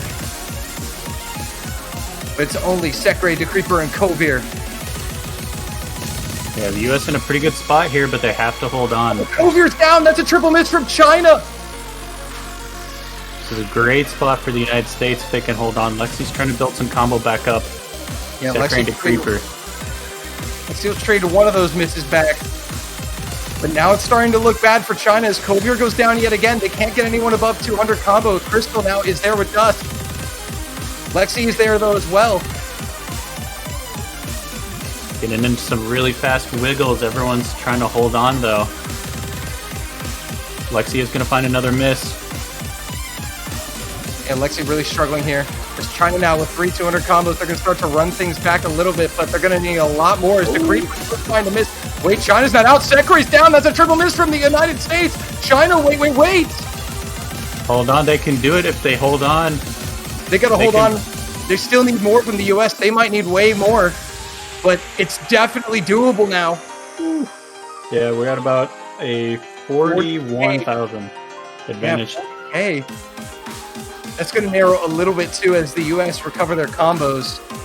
They are almost at 200 though, so it should stop it still in their favor, but any more misses from the U.S. is going to be very dangerous. Crystal and Dust double miss.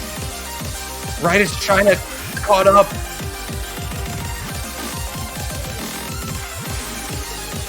Still very close, but now the U.S. running away with it towards the end here. Kind of running out of time. China, has that done him in? Kovier is down. Sekre and DeCreeper Lexi are going to hang on. And the United States are going to win a roller coaster of a match against China in tiebreak. 7-6 the final score. 2.9 million to 2.8. What a game. Absolutely insane performance from everyone. We can see all but Crystal below 10 misses on that 5-minute song with a lot of really quick wiggles and jumps there. And in general, just a really good performance from both of these teams. They really fought back and forth. I think there was 2 break points from each team, if I remember correctly. It had it all. Break points, comebacks from both teams, and a very seesaw back and forth tiebreaker that got close at the end, but unfortunately that last double miss from Dusk and Crystal did them in. And the United States will be advancing to finals week. They keep their streak alive of finals week appearances, and unfortunately for China, they're out in top 8. Very strong team. Unfortunate that they ran into the U.S. at this point. Yeah, like we said, this whole weekend has been a lot of matches where we just unfortunately have to say goodbye to a lot of the top teams, the way the brackets kind of fell out this year. We will be seeing the United States going on to face the Philippines next weekend to try and continue their surge towards the grand finals. And that is going to do it for this match. The United States get the win 7-6 in tiebreak. Coming up next will be our final match of the weekend. It's going to be the Russian Federation against Canada for that final spot in finals week against France.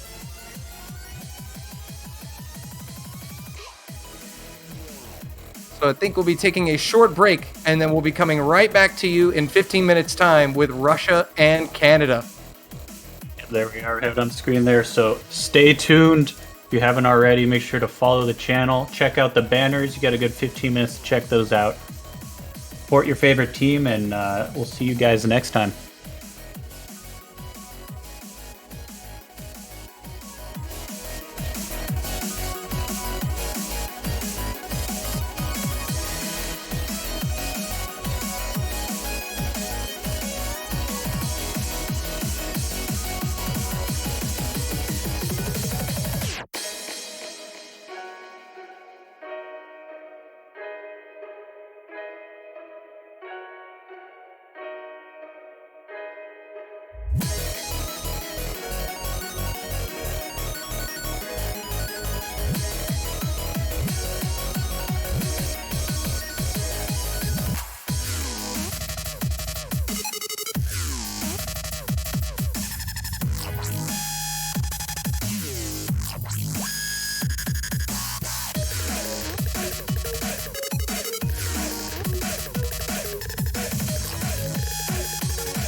Radio contact has been attempted but cannot be established.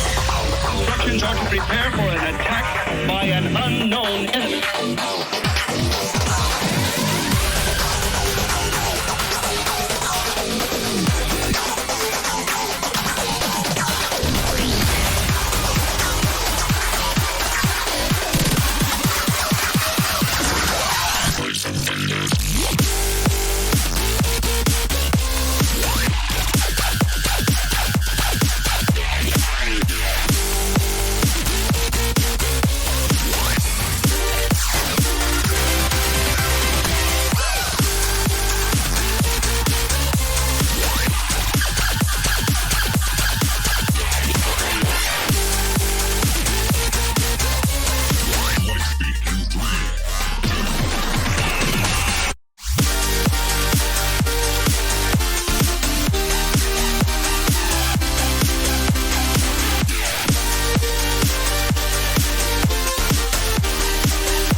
beasts as far as the eye can see. A plague on the surface, a disgusting swarm in the skies. With a crash of thunder, a new demon appears. Unfurling its rotten wings, it lets out a petrifying scream.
Final match of the weekend, everybody. CWC 2021.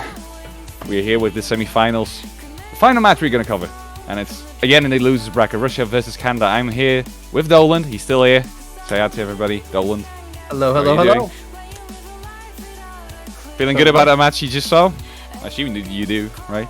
Feeling very hyped about that match. Always good to see my boys get the dub, but always good to see a tiebreaker in general anyway. But one more match to go. Russia against Canada for the last spot in finals week. Correct indeed, and this one is going to be very high level as well, I do assume. Looking at the way that Canada, Russia, France, etc. have played in the winners bracket, they've all been really close to one another. And I feel that this could go either way once again.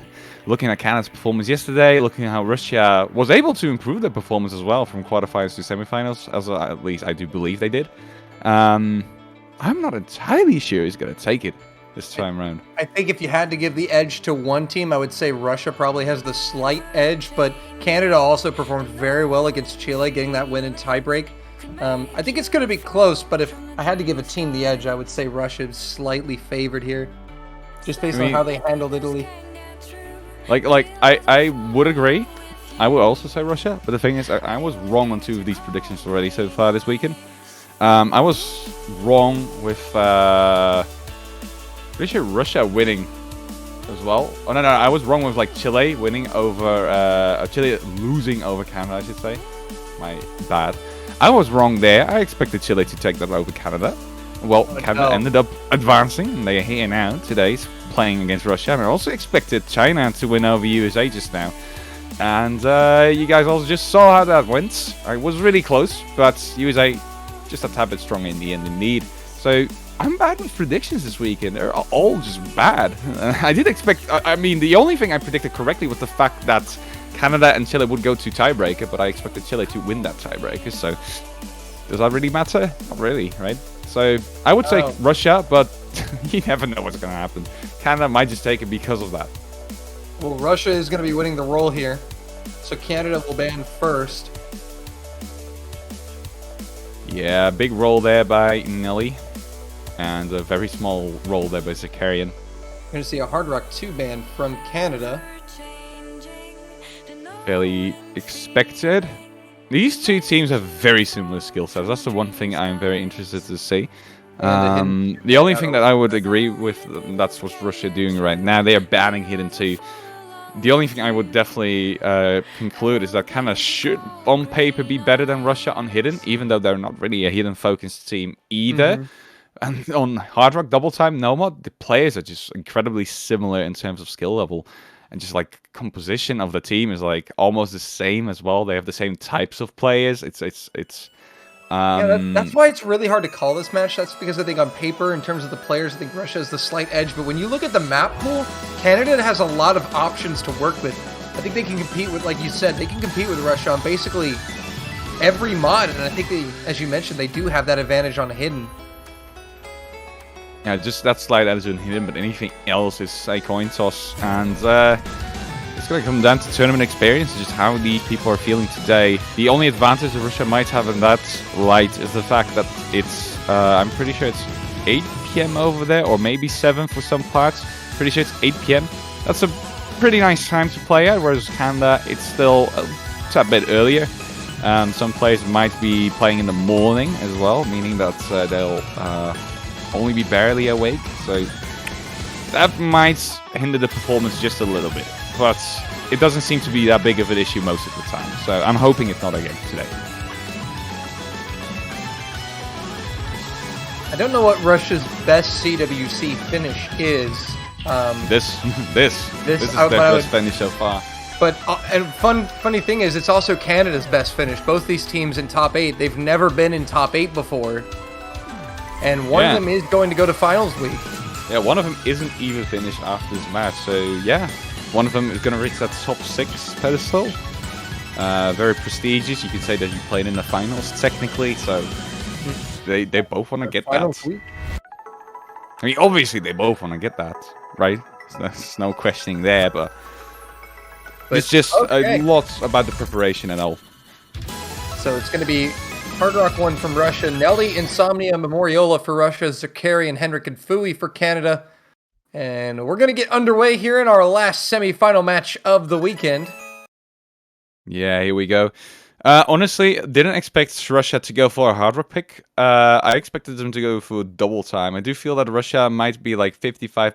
Like, if you would have to put down odds, I would say Russia has like a 55% chance at double time, but a 45% chance at hard rock. So still super equal, and the odds are still very equal for both teams to take either of these mods, but I feel like Russia is a little weaker on hard rock. The first miss is also there for Insomnia, and Memorial is going to follow it up, so Canada with a bit of an early lead. Yeah, that early double miss is going to put Canada well in front here as everyone hits the 200 combo mark now. Only Nelly keeping up the FC for Russia. Yeah, good job so far by the entire of Canada. Zakarian's gonna miss. He already had a bit of a low accuracy, so I'm not entirely sure if his movement is wonky or not, but it seems fairly stable for the most part. But Canada will still be leading with about a score difference of 40,000 points. A little less than that, I do believe. Yeah, but I think one miss might flip it, and Fui is going to find that miss for Canada. Russia now will have a chance to flip it, but Memoriola is going to trade it. That was a pretty big drop too, missed several notes. And indeed, that's going to level out for the most part. It doesn't seem... Oh, never mind me. Zakarian with really big misses there. Technically failing, and that's going to give it back to Russia for the time being, at least. And that was a big drop from Zakarian there. We'll trade the big drop from Memoriola, so Russia enjoying a slight advantage for now. It's still very close, though. Zakarian with another miss is probably... Oh, never mind me. It's going to be traded there with Memoriola, so it doesn't matter too much. But Canada still behind Russia for the time being. Score differences of about 35,000 points. So that means one miss could turn it around there for Canada, I do believe. As long as it's by either Nelly or Insomnia. Memoriola has not quite a tuna combo yet. Zakarian isn't either. The combo advantage is very slightly in the hands of Canada. But it's very minor, as you can see. Little bit of the map left, and Russia just has to hold on. If we see any misses here, they're going to be absolutely brutal, but Russia with the lead right now. Canada's closing. They're trying to... Oh, they just need one miss from Russia. Insomnia's going to provide it. Wait. At the very end. Ooh, very big misses indeed, and that's going to switch it back to Canada for the time being. They're going to need at least 2 misses on that end, and that's not going to happen. It's too late. That's the final spin. So Russia is sadly going to lose on their first pick. Canada, wow. Nice breakpoint there. That's exactly the way Canada wanted to start this match off, getting a steal at the end. And you mentioned it was very risky to pick Hard Rock against Canada. But sadly, it didn't pay off. Yeah, just didn't pay off. It was very close, though. You have to shout out Nelly and Henrik, both FCing the map there. Nelly with a bit of higher score. He's really good at spinning too, so well performed by both of those players. That was incredibly close either way. Only a score difference of 12,000 points. And these score differences between the teams in this semifinals, they are very minute most of the time. Yeah, we have been seeing a lot of close finishes between teams this week on the semifinals pool. And Canada going to fire with Hidden 3 immediately. So, as you alluded to earlier, Conrad, Hidden being the poison of choice here for Canada. Exactly. They're not keen on playing this either. They don't like doing this at all, but Russia even less so. So it makes sense to pick whatever your opponent is just worse at. And it's very likely for them to take this point. I do wonder what their setup is going to be, whether Zakarian is going to be playing, and whether Henrik is going to stay in the lobby, because last time he played hidden maps, it just didn't really work out too well. And if they swap with Yoshi Green in that match with Chile, they could have taken the first hidden point as well, I do believe, because Henrik just had a very, very poor score on that one. But Henrik seems to stay in the lobby for the time being anyway.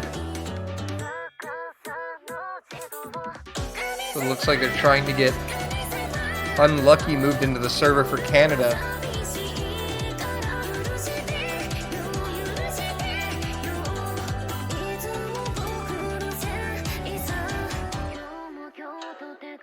So once they get him in, we're going to be ready to go, most likely. Yeah, correct. And Lucky W over there. Are they not going to swap out Yoshi Green? I mean, Henrik for Yoshi Green, though. That would be weird. Henrik's a pretty good HD player, though. Yeah, but he very much underperformed in this map last round. I'm not entirely sure if that's going to be completely different now, but if he's got to repeat that performance, there is a good chance that Russia might take it after all. Despite the fact that they have pretty much 0 hidden specialists on their end. And it is going to be Nelly, Kitsunaivi, and Memoriola against Zakarian, Henrik, and Unlucky W. Alrighty then. Wonder how that's going to go. I hope Henrik's going to have more than 570,000 points this time for Canada. And I wonder how well Russia's going to perform as well. They are not happy playing Air 8 hidden at all. I mean, this is Air 8.3, but the difference is very small once again. Unlucky W with the first miss there for Canada. It's going to be Russia with a very early lead, but that's going to swap. Yeah, right now. Yep, double miss from Russia there. Memoriola will complete the team miss. So Zakarian and Henrik will carry on with the full combos. And Canada now with the advantage. Yeah, this is a fairly stable plant. They can accumulate a nice fair share of combo right here, as you can see. Henrik already having a higher combo than his max combo on the previous attempt he had on this map, so it's looking a lot better this time. He's going to miss now, but still, I believe Canada's going to hold on to that lead for a little bit. Yeah, that shouldn't swing things just yet. Memoriola getting to that 200 combo mark now, though, as Unlucky W and Henrik do miss, but one will be traded back by Nelly. It is still going to favor Russia here, though, but Kitsunaivi's drop is going to put Canada right back in the driver's seat. Exactly. Combo-wise, both teams are equal, but Zakarian with a miss right before that break. That is the only high combo that Canada had left. Kitsunaivi also missed, but didn't really matter as much because his combo was already fairly low. Memorioli, on the other hand, still has their combo at 300 plus. That's going to provide a little bit of leeway here for Russia. I do believe they might be able to take it, actually, for the time being. Yeah, they might be able to flip it over here at the halfway mark. Will they be able to do it? It's really close. It's going to be really close because Henrik is now up to 200, essentially. So, Memorial is going to miss. Henrik trading it with Zakarian. And now Nelly is there with 200 combos. The Russian will take it with Kitsunaivi there. And Nelly, Unlucky W is the only player for Canada holding combo. Yeah, Kitsunaivi back at 200 as well. Memoriola is struggling a little bit compared to what he performed like at the start of the map. Canada is holding on to combo, but a triple miss for Russia. It's definitely going to give Canada the boost they need right now. You can see that scoreboard increasing and growing as like crazy right now for Canada. That's all they needed. That is brutal.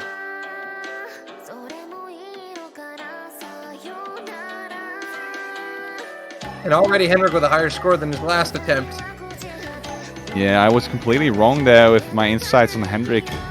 So he can play these kind of maps after all, does seem like. He's going to trade him there with Memoriola. Ooh, big misses there for the entire bottom row. Nelly's going to miss to Zakarian, the only one with combo. Yeah, but Canada is there with combo when needed. Zakarian will give it up, though. So now no combo, but Canada with such a score lead. Russia's going to have to build up something massive, and they're running out of time. Yeah, it doesn't seem like it's happening with Nelly and Memoriola missing again. You see constant misses here for quite a handful of people. Only Kitsunaivi with 150 combo. And that's not going to be enough. That's not going to provide 160,000 points right at the end with so few notes left. So, again, a pick won by Canada here. That's going to be 2-0 for them. That's very nice to start off with. Yeah, an excellent start here for Canada. Taking a page out of their fellow NA team US's book, they said they're going to go up 3-0. We'll try to go up 3-0 too. It's a pretty good strategy if you can pull it off. Correct indeed. But Russia will immediately respond with double time too. They're not having any more of this nonsense. They're going straight to DT. Yeah, alright. So that's what I would expect them to do indeed. Double time makes a lot more sense in this scenario for Russia. Well, not a lot more sense, really. Hard Rock is still very 50-50 for these two teams, but double time seems to be a little bit favorable for Russia, just because they have Memoriola, Insomnia, Nelly. Those guys are just really solid on double time, but also in tournament play on double time, and that's something that's, you know, really important when you're playing a tournament, so it makes a lot of sense. Otherwise, really? Yeah, really. Tell me more about it. I read up on it yesterday. have some more facts incoming too, so you might want to prepare for the coming rounds. Yeah. Mind blowing. Can't wait to enlighten you all with this knowledge. Some teams might want to need that for the coming rounds too, but this time round Russia seems to be picking very fairly. Canada still has a good shot at it again though. Zakarian, Henrik, Unlucky W is going to be their combination here of players. This is a bit of a weird double time map though. It's mapped by Dave, so it's a little old school in its styling, and at the same time it's not really incredibly high AR at 9.9. So very involved players in the rankings right now. At least people are very high rank. I'm not really used to playing this kind of stuff. Memoriola and Zakarian trading here. Some early trades here. And it will actually end up favoring, it looks like Canada, but Unlucky W is going to find a miss as well. So Russia taking the lead now. Yeah, all right. And Memorial is going to be climbing back up to 200 together with Zakarian. No, never mind me. Ooh, double miss there for Canada for Henrik and Zakarian, and that's going to increase the lead for Russia. This is not a very lengthy map. Nelly also missed, but the triple miss there for Canada is still going to provide more than enough for Russia to run with it. It's the only one holding any sort of combo now. And Russia really running away. Insomnia really doing some damage. Yes, Insomnia feels like he could be the best double time player. And he's showing his muscles right now, as you can see. Canada is behind by about 100,000 points. They could still come back, but they're going to have to hold on to combo for a very good chunk of the map now. They're going to have to start a comeback soon, and they're going to need to capitalize off of every miss that Russia gives them. It's still not completely out of touch for Canada. If they can catch a few misses here, they had the combo advantage there. But Moriola is going to go down, but Zakarian and Unlucky W will also trade it, so that's going to favor Russia. Exactly, Nelly and Insomnia with 200 plus combo. Henrik the only one on the end of Canada, and Zakarian seems to be dropping quite consistently at the moment, not really being able to hold on to any sort of combo. Memoriola and Insomnia are going to trade it, however, so it seems that the combo advantage might be in the hands of Canada, but more misses are going to give it back to Russia once again. Only Henrik and Nelly. And Nelly with a solid performance. Yeah, Nelly really coming alive here now. Finally giving it. Oh, Nelly! Oh, and he died for a second there. Melted so much score, but fortunately for him, Russia had such a large lead that it shouldn't hurt him too bad, but now they have no combo, and Unlucky W is up to 200, and Henrik is going to be the next one to reach 200. Not sure if there's enough map, though. This is not really dense compared to some of the other parts of the map. There's going to be a few streams, as you can see, but... Oh, wait, Memoriola. Wait. What happened to Memoriola? There is a bit of a crash. I'm not sure if it's clients or whether it's on his end. I hope it's not on his end. That would be very unfortunate. Yeah, let's have a look real quick. It's not on their end, so they were able to win that point by 155,000 in the end. A few misses there by a few players at the end, and that's going to be your first point for Russia, it seems. Okay, so there was no DC. It could have just been Memorial left the lobby a little early. Yeah, likely. So Russia will be able to come back. They put a point on the board. 2-1. Now Canada with a chance. They're going to try to maintain that 2-point advantage. Wouldn't be surprised to see Hidden or Hard Rock maybe. Hidden coming out, yeah. I think they figured out that Russia are weak on Hidden, so they're going to go ahead and take that second Hidden point, hopefully. Yeah, the story for me also changed when I saw Henrik's performance on the previous Hidden map. Now is a very confident Canada pick. Anything that's Hidden related should be very good for them. And this is the final one in the map pool, so very obviously they are going to go for that one before they're going to dabble into... I'm not entirely sure. Maybe like No More, maybe Hard Rock, but it's rough. It's probably going to come down to the map that they practice most after this.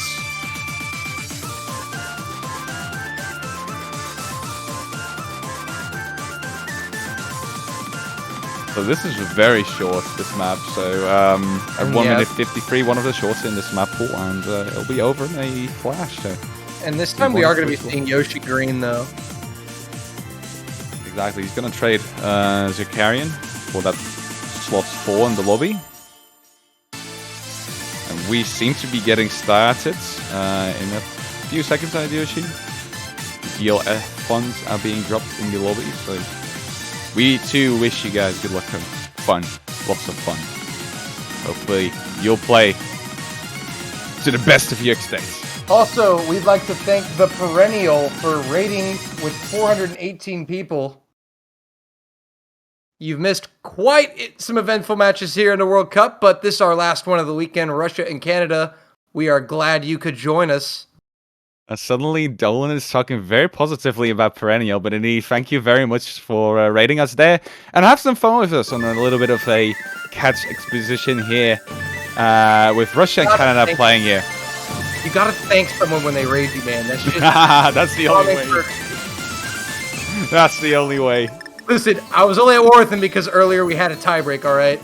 Yeah, that's true. And in the meantime, this is a match that could also very well go to tiebreaker, so you want to stay tuned. We have a few misses here at the start of the map by both Memoriola and Henrik. Yoshi Green's going to find a miss here for Canada as well, together with Nelly, so that's going to trade.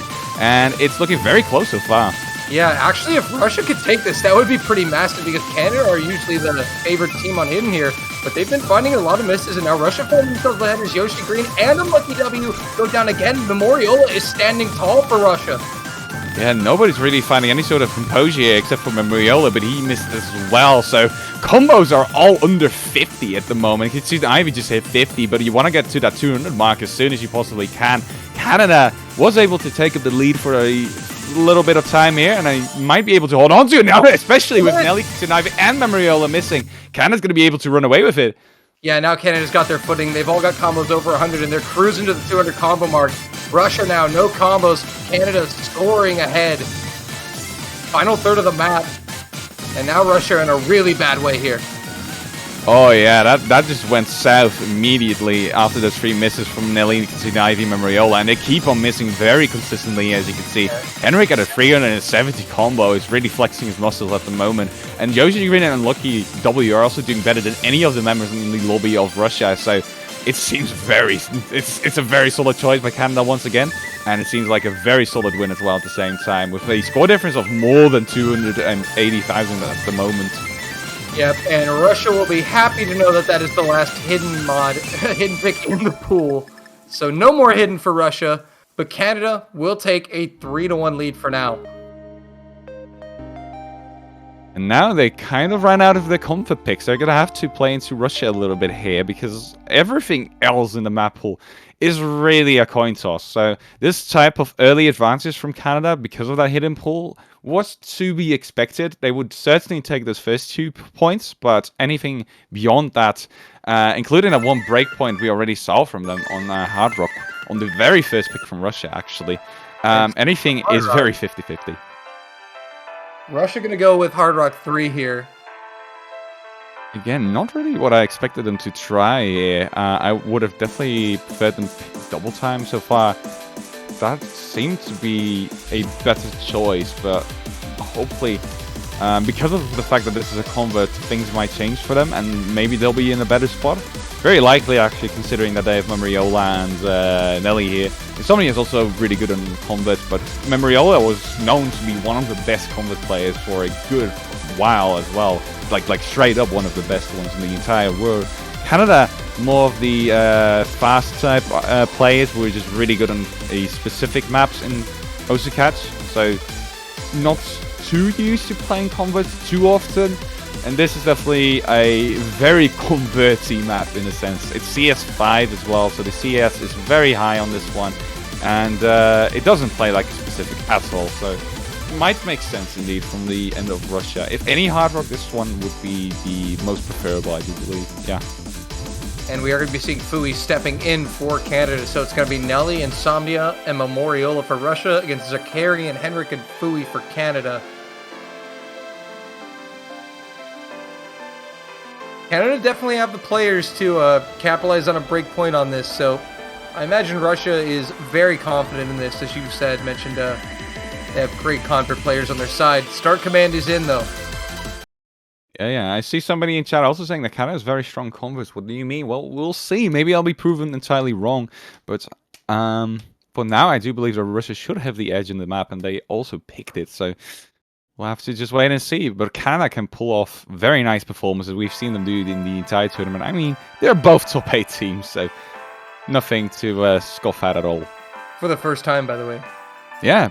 Both of them. So, You're witnessing history right now, everybody. Yeah. It's incredibly insane to see these teams both in top 8. Hendrick is going to find that early drop. Yeah, so Russia's going to take a bit of an early lead. Again, this map is not really lengthy, only at 1 minute 55, so drops are all really important. Zakarian is going to follow that up to twice, actually missing there. And Russia still has a triple FC going for them, so that's very nice. Yeah, Fui the only combo left on Canada. Double misscope from Russia, but Zakarian finding an additional miss is going to trade it. And now it is the 1v1, Insomnia versus Fui. But the And Nelly actually missed twice. Yeah. So Canada actually is pulling it back, but Hendrick's miss is going to put a damper on things, but it's traded by Insomnia. So again, Russia has a bit of a score advantage, but the triple miss for Russia is going to give it back to Canada immediately. As you can see, the bar is going over to their side. Henrik and Fui are having combos, whereas nobody else has them. Fui is still rocking a double S, by the way. Just saying. More misses here for Henrik and Insomnia too. Nelly as well. Zakarian is trying to climb back at 200 and Memoriola too. But Fui so far is carrying a lot of the weight of his team on his shoulders right now. And it's showing in the scorebar too. This would be massive for Canada if they could go 4-1. Fui putting on a clinic right now. Unless Canada fall apart completely in the last half of the map, I think they've done enough. As Nelly drops again, really going to put Russia back. Memoriola's down. Hendrik trading it back. That's not going to be enough here for Russia as Insomnia completes the team miss. Fui will finally give up the FC. But every single miss from Canada gets traded at least once on the end of Russia too, and that's been the case for the entire map after the initial lead that Russia had on it. So I was indeed proven wrong by Winter 3-2-4-4 here, and Canada is going to take that break point. It's going to end up being 4-1 in favor of them, and they are next to pick 2, so they're in a really good spot actually, considering that the rest of the map pool is all fairly 50-50. Yeah, Fui coming in with the MVP here. Canada now up 4-1 with the pick.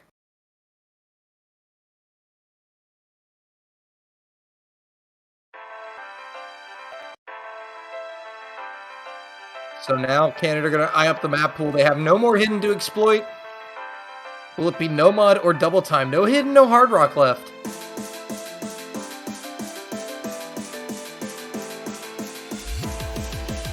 Yeah, we've seen very little double time so far, like unexpectedly little. I do think they're gonna get into double time before they get into no mod.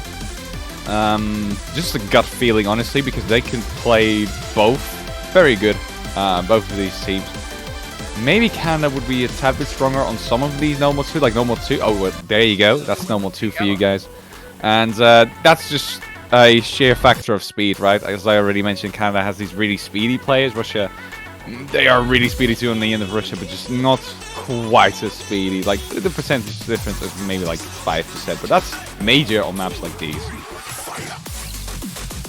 Yeah, I'm surprised that we haven't seen Canada go for DC1, because it's super speedy based, super short, but No Mod 2 is also a great pick here. It's fairly dense. The Reaper map, 6.3 stars, AR 9.6 with a CS of 4.3.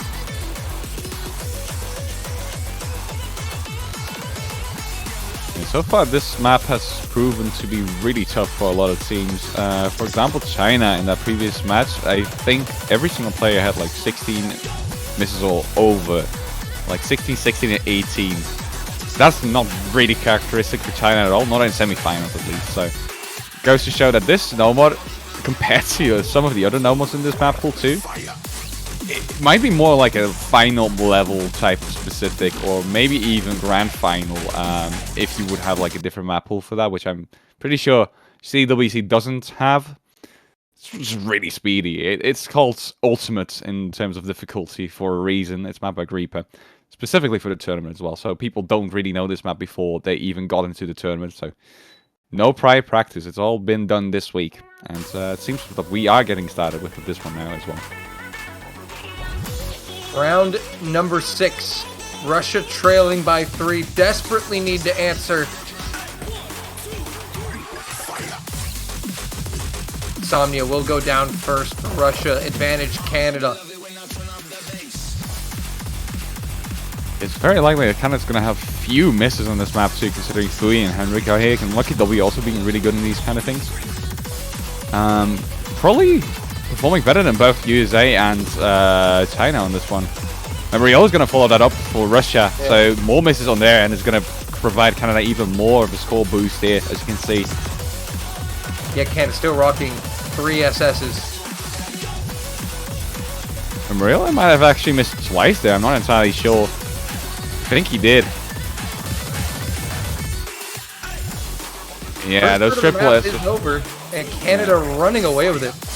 Nelly also missing, so nobody in Russia left with a full combo. There's going to be a trade for Nelly here with Henrik, but it's not really going to matter as long as Unlucky W and Fui are leading here with a 99.87% accuracy FC. Henrik's going to miss again. It's going to get traded with Mariola, and Insomnia is going to put oil on the fire, so Canada is going to lead by about 100k.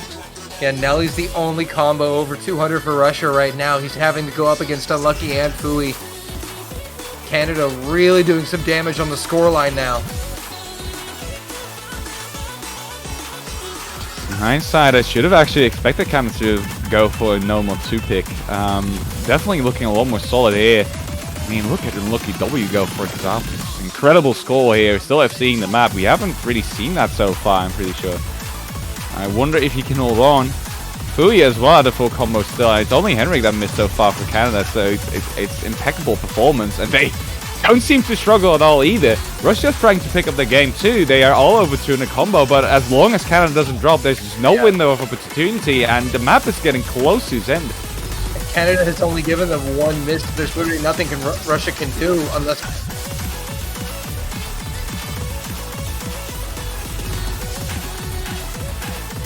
This from Canada at this point. Unlucky W goes down, but that's not going to be enough. Fui the lone FC.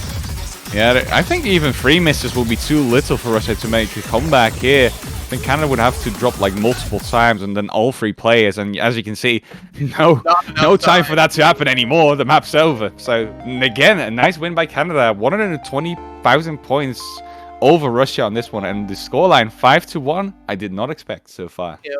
Fui coming in hot these past 2 maps, really doing a good job putting Canada up 5-1. Yeah, big shout out to him for seeing that. Fantastic job. 990k Honestly, from here. only 1 missed difference though. Only literally 1 missed difference between those 2 teams, but it's 120,000 points. Nelly only had a single miss when you compare it to Fui, and then both teams had a 4 miss and a 7 miss player too. So if this were Taiko, this would have gone on a very different route, I do believe. But we are playing catch here, which is maybe a bit more fun, even. Who knows? Nah. No shade to be thrown at Taiko. All World Cups are a lot of fun, but the competition here, absolutely amazing. It's nuts, and Russia will go for DT1, so it's time for more speed. It's going to be showdown. The Rukma map. This is the shortest one in the map pool. This one is 2 minutes without double time. So when you add double time to it, it becomes 1 minute 20. Again, they're all picking really short maps in this map pool too. There's a few that are over 3 minutes, and so far they have not really looked at them. I mean, given the fact that they are all in no more, or at least those converts are all very long in the no more brackets, they don't really feel like playing, you know, those styled maps is not really about the length, I'm pretty sure, but it's just peculiar to see them pick all of those really short maps in the first instance. Yeah, and this one is the shortest one in the pool.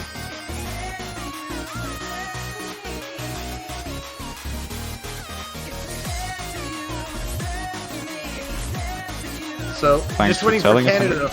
Yeah. Waiting for Canada to find the 3rd player.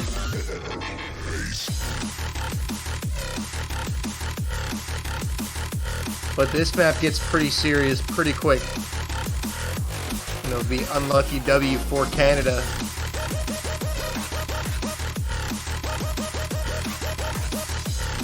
Pick makes sense for Russia though. I do believe that people like Insomnia and Memoriola should be really nice in these bursty picks, and I've been saying this a lot of times in the tournaments, throughout the tournament as well, but Nelly has become a great tournament player so far, so playing into the strengths of Insomnia and Mariola, and then having Nelly, well, technically Phil, even though he is on the same level as those guys by now, makes a lot of sense, especially when you're playing Canada.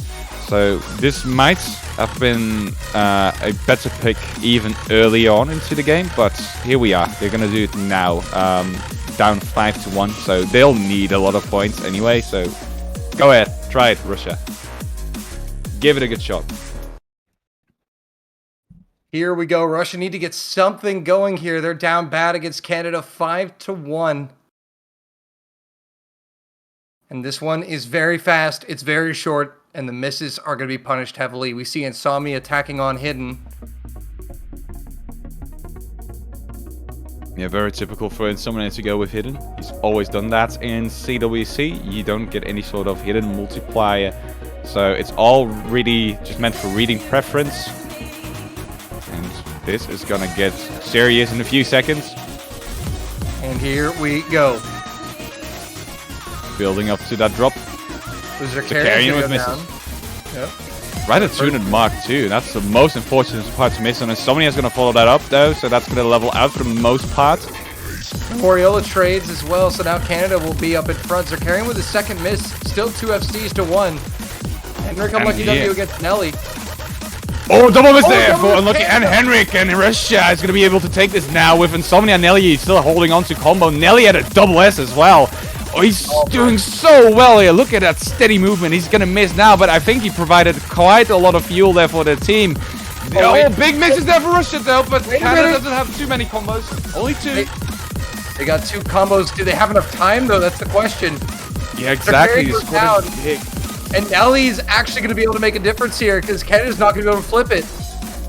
Insomnia and Mariola not having the runs of their life here, but Nelly here with a 980,000 score is absolutely going to run away with it, so he's going to be the one they'll have to thank after that map. Henrik sadly missing quite a few at the end too, and everybody on Canada having 12 misses exactly. So It's got to be Russia, but that was a little scary too. After that triple miss from Russia, if Canada was able to hold on to a triple combo, they would have gotten it back right at the end. So that was pretty close still. Second point on the scoreboard for Russia, though, so that's nice to see. They're still very much in this game, but Canada just had the better 50-50 so far. Anything going forward, though, it's going to be scary for either team because they just don't exactly know how well the other team will be playing. They don't know how much they practice after the most recent match that they played. And it's going to be scary to pick. It's going to be Oceanus. Seems logical to me for Canada to go for those hardest specific robots and just work their way down in terms of difficulty. So that's very logical. And Canada are going to go with Nomad 3 here. So, the longest map that's been picked so far.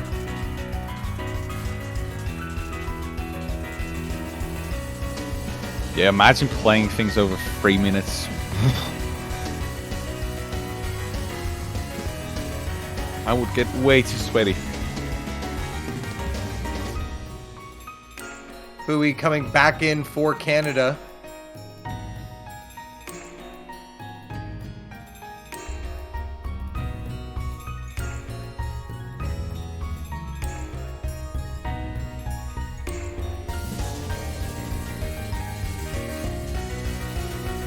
This should be very interesting. Going to be a Nomad consistency test here.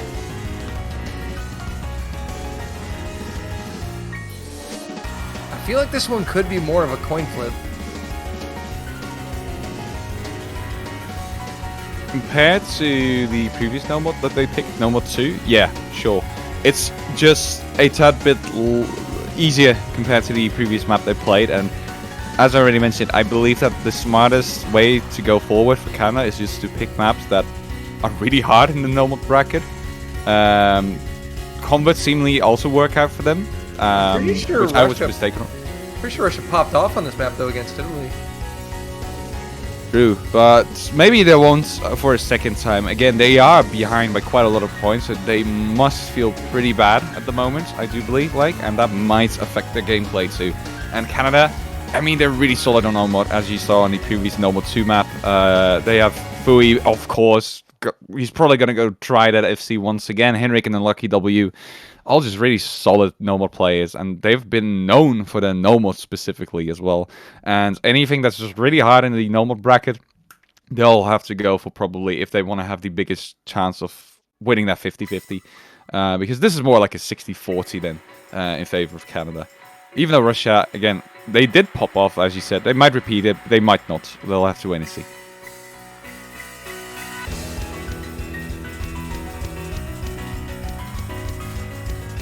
Bits of a slow start here. Just enjoy and appreciate the song for the time being, everybody. And cheer on your favorite team. You should very well do that right now, because you might not get to in about 30 minutes after this is all said and done. And 200 combo marks surpassed. No misses yet. Still 6-way SS, except for Nelly. He has one droplet miss now, as I say that.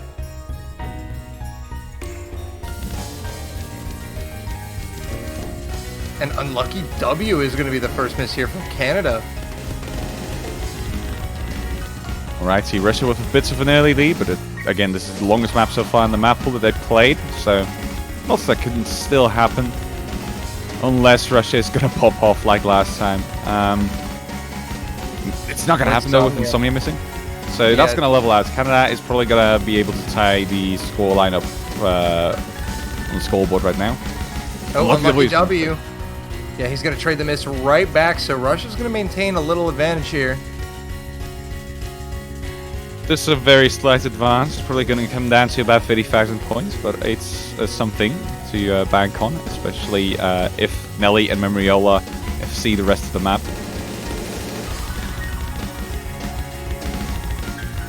So far, Hendrik, Fui, Nelly, and Memorial is still popping off. It's only been Insomnia and Lucky W to trade, but Fui does go down. He will not be getting the FC, and now Russia going to stretch it a little further. Just a tiny bit, but it's getting bigger and bigger. 60,000 points is already not a miss there for Fui. He's going to make it more like 90,000 perhaps.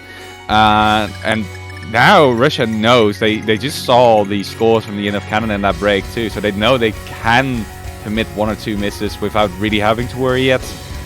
3 misses even probably. So that's a nice spot to be in, 2/3 into the map, especially if you are comfortable playing this kind of stuff, which all of these guys are for sure. They're not thinking about the fact that they're 5-2 behind in terms of the entire game's scoreline, so that's nice. They're going to be able to see once again that nobody dropped on their end, so that's probably like very mood invoking in that sense. Feeling pretty comfortable now, I do believe. Unless Russia falls apart here in the last quarter, which so far they look flawless. Aside from the 1 miss from Insomnia. And Memoriola is going to find the 2nd miss for Russia. So Canada now will have a little opening and a little chance here if Russia provide any more misses. Slight window of opportunity, maybe. Lots of misses there for Insomnia. Might actually be able to give it back to Canada. I'm not entirely sure. It doesn't seem like it. But any more misses is going to be giving it back to Canada, though. Yeah, that's Unlucky W with the miss. Unlucky W is going to miss it. That's going to really change things.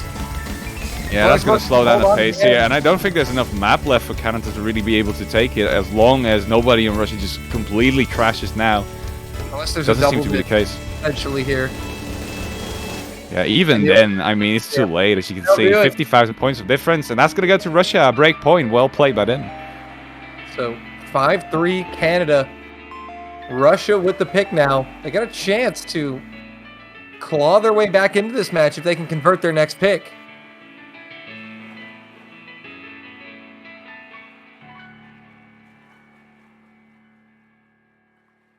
So now Russia going to eye up the map pool, and you have to wonder where they're going to go. I think it's just only Nomad, maybe 1 double time left. Yeah, we'll see that map pool in a bit, but I think you're right. Are there double times left? Maybe they are, maybe they're not. I think 1, maybe double time 2. Wasn't it banned? Oh no, it wasn't. DT3. Okay. So 1 DT and 4 Nomads remaining. Patchwork's the chat though. Would that work for Russia? Maybe? I could be likely for them to go with DT, but then at the same time, the rest of the no mod maps might be playing into Russia a little bit too, because Well, I mean, they are all easier than Oceanus and no mod 2, which I'm not going to pronounce. Problem for Russia though is that they really can't afford to have a breakpoint here at all, because then it would just be handing Canada a pick with match point. They're gonna go for the secret map, it seems. They're picking double time 4. Okay. Okay, so DT3 it'll be. Don't tell them that there's a 4th double time, Dolan. Don't do it. Walter says DT4 it overflows and goes to no mod 1. Goes to tiebreak. It should go to tiebreaker then, actually. Yeah, right. They're picking tiebreak. Come on. You should steal the unlockable tiebreaker concept from AXS. You really should. Makes for fun games. I disagree. Okay, sorry. Nice anecdotes. Yeah, and one miss and it's over. This is going to be one of the longer double time maps in the pool. I think it is the longest DT map.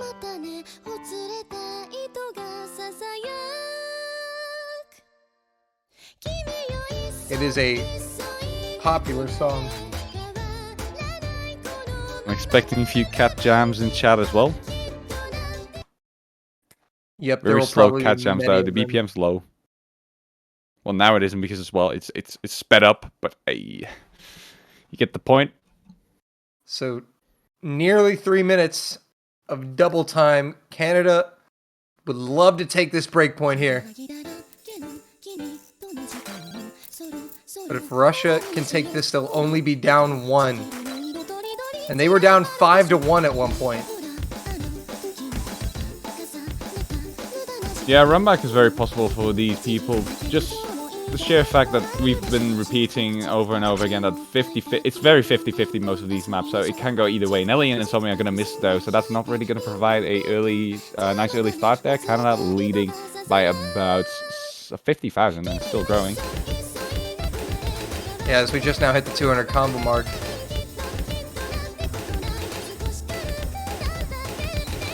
Canada will fully capitalize on all those misses. Insomnia's going to go down yet again. That's not good for Russia here as the first quarter's over. He's really struggling. Henrik is going to miss now for Canada, so that's going to level out a little bit. But yeah, it's weird that we have to call out Insomnia for the fact that he missed twice, even though, you know, that's still really good. Everybody is so solid in this lobby, as you can see. And Hendrik will miss again, though. So now Hendrik's starting to struggle as Insomnia builds his combo. Exactly. Maybe he's not doing too bad after all. Mariola's going to miss though for Russia, so Canada is going to hold on to that combo advantage. Oh, Zakarian, though, is going to trade it, so it's right back in the favor of Russia now. The dynamics are crazy over here. Double miss double for Russia miss. though. That's painful. Yeah, we have 200 combos in the end of Canada. We only have 1 there for Russia from Insomnia. And Might Zakarian end will up go being down. the MVP after all. Unlucky W still with a double S though, so that's really solid on their end. Oh, there's another double miss from Russia, and that might seal it, honestly, heading into this final third.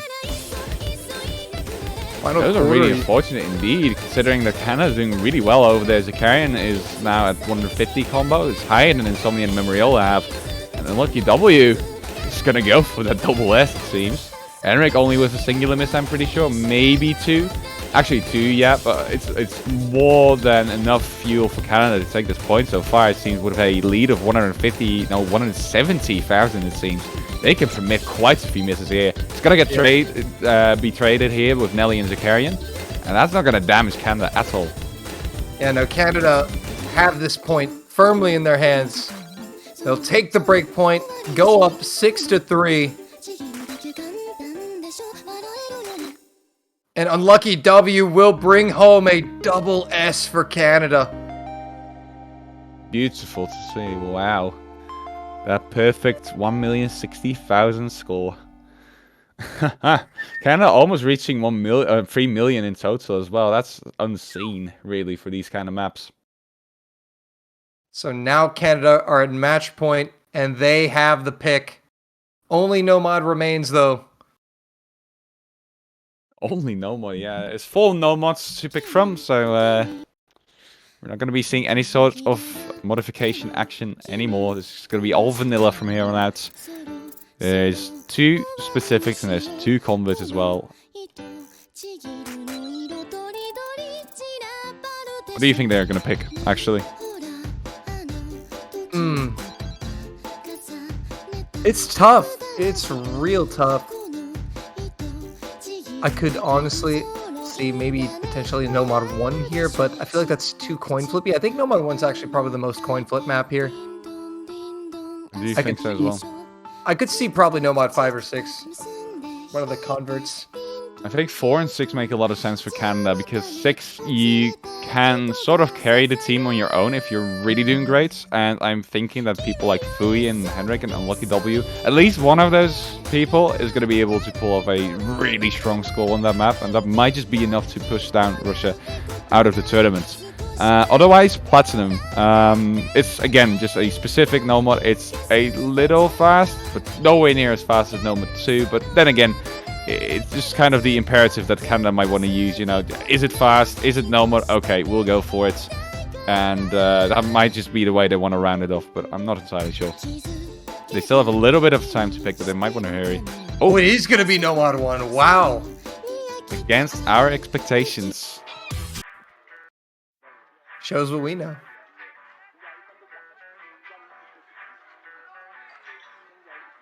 So Canada, hoping that this will seal the deal. For Russia to come back and win this, they're going to have to complete 3 wins on a Nomad tour and then a tiebreak.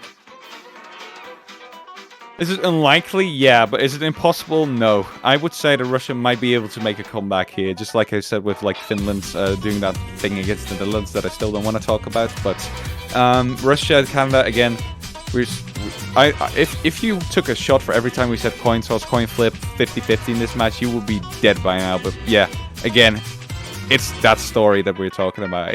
We don't exactly know who's going to take a map like Dragons, for example. Yeah, not gonna lie, these top 8 matches are pretty nuts. When you see US, China, and Russia, Canada in the battle for the last finals week spots. But especially this match, I think, is even more of a 50-50 than the other one was. Because here the teams have very similar strengths.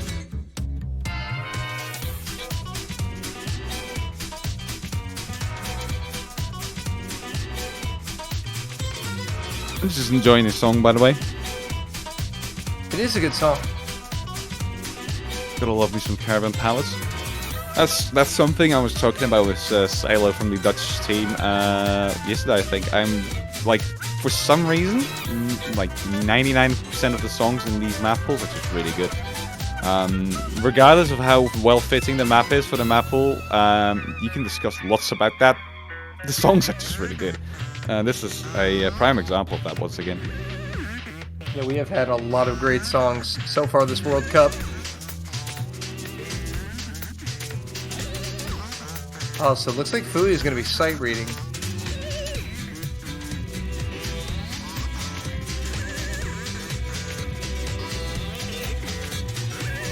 So Nelly, Insomnia, Memoriola against Fui, Henrik, and Unlucky W. For Canada, it is match point. Russia need 4 points in a row, or they are eliminated in top 8.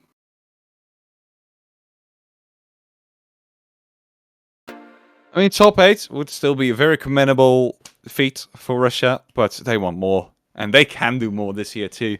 Let's see who's going to do it. And I think Russia knows that they still have a chance. You know, I think both these teams are very aware that this is very much a 50-50 match on many of the maps in this pool. So even though they're down 6-3, you can't give up. We've seen comebacks happen before. And so far, no misses at the start of this one.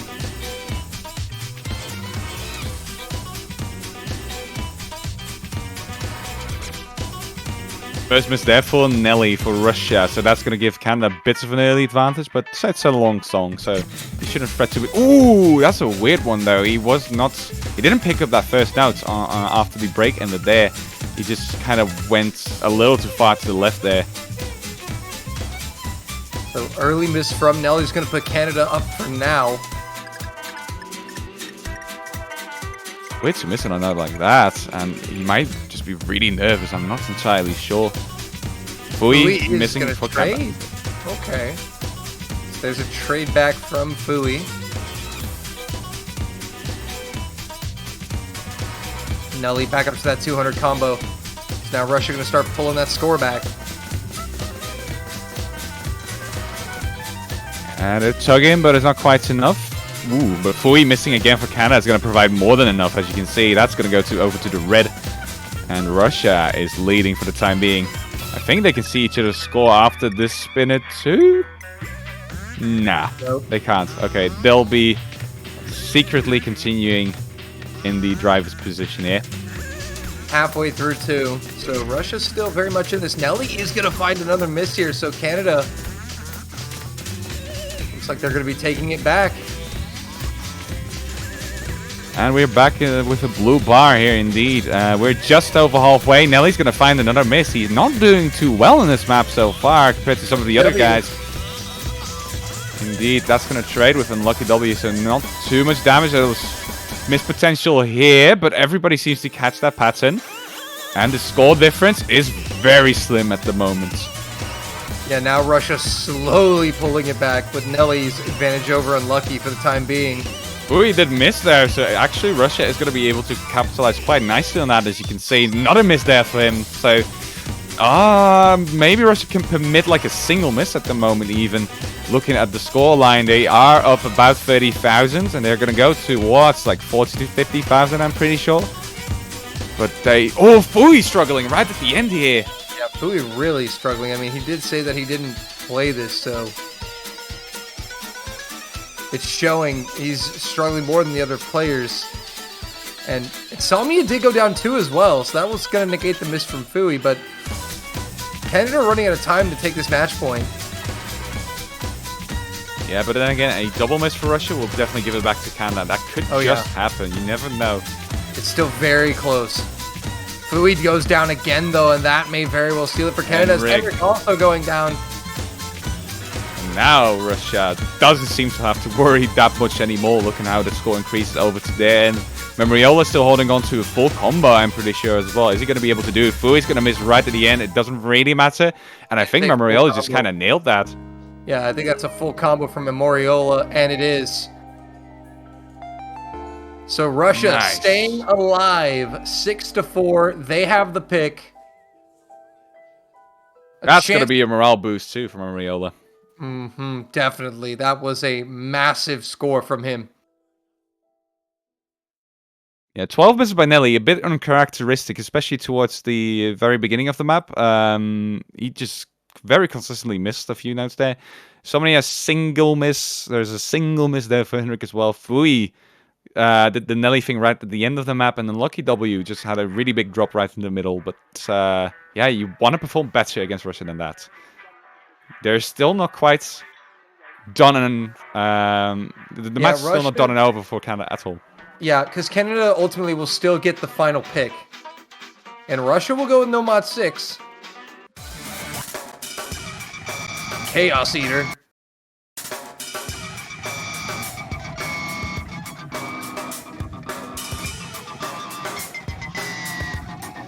So another very short map coming in.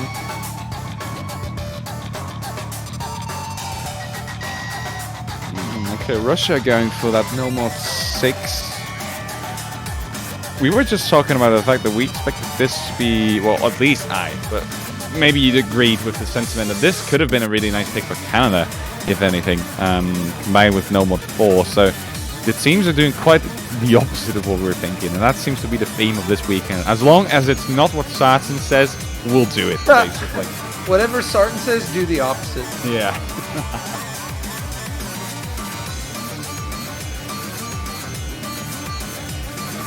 That's all cool. I am not as knowledgeable as these people with this game.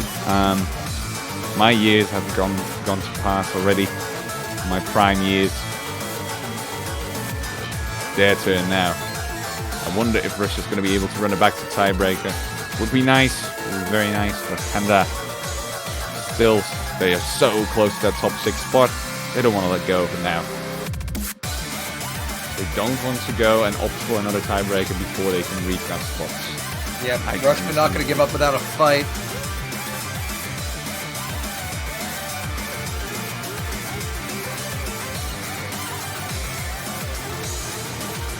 And here comes the start command from Walter Toro. Round number 11. We're scheduled for up to 13 if we need it. This is Russia's last pick of the match.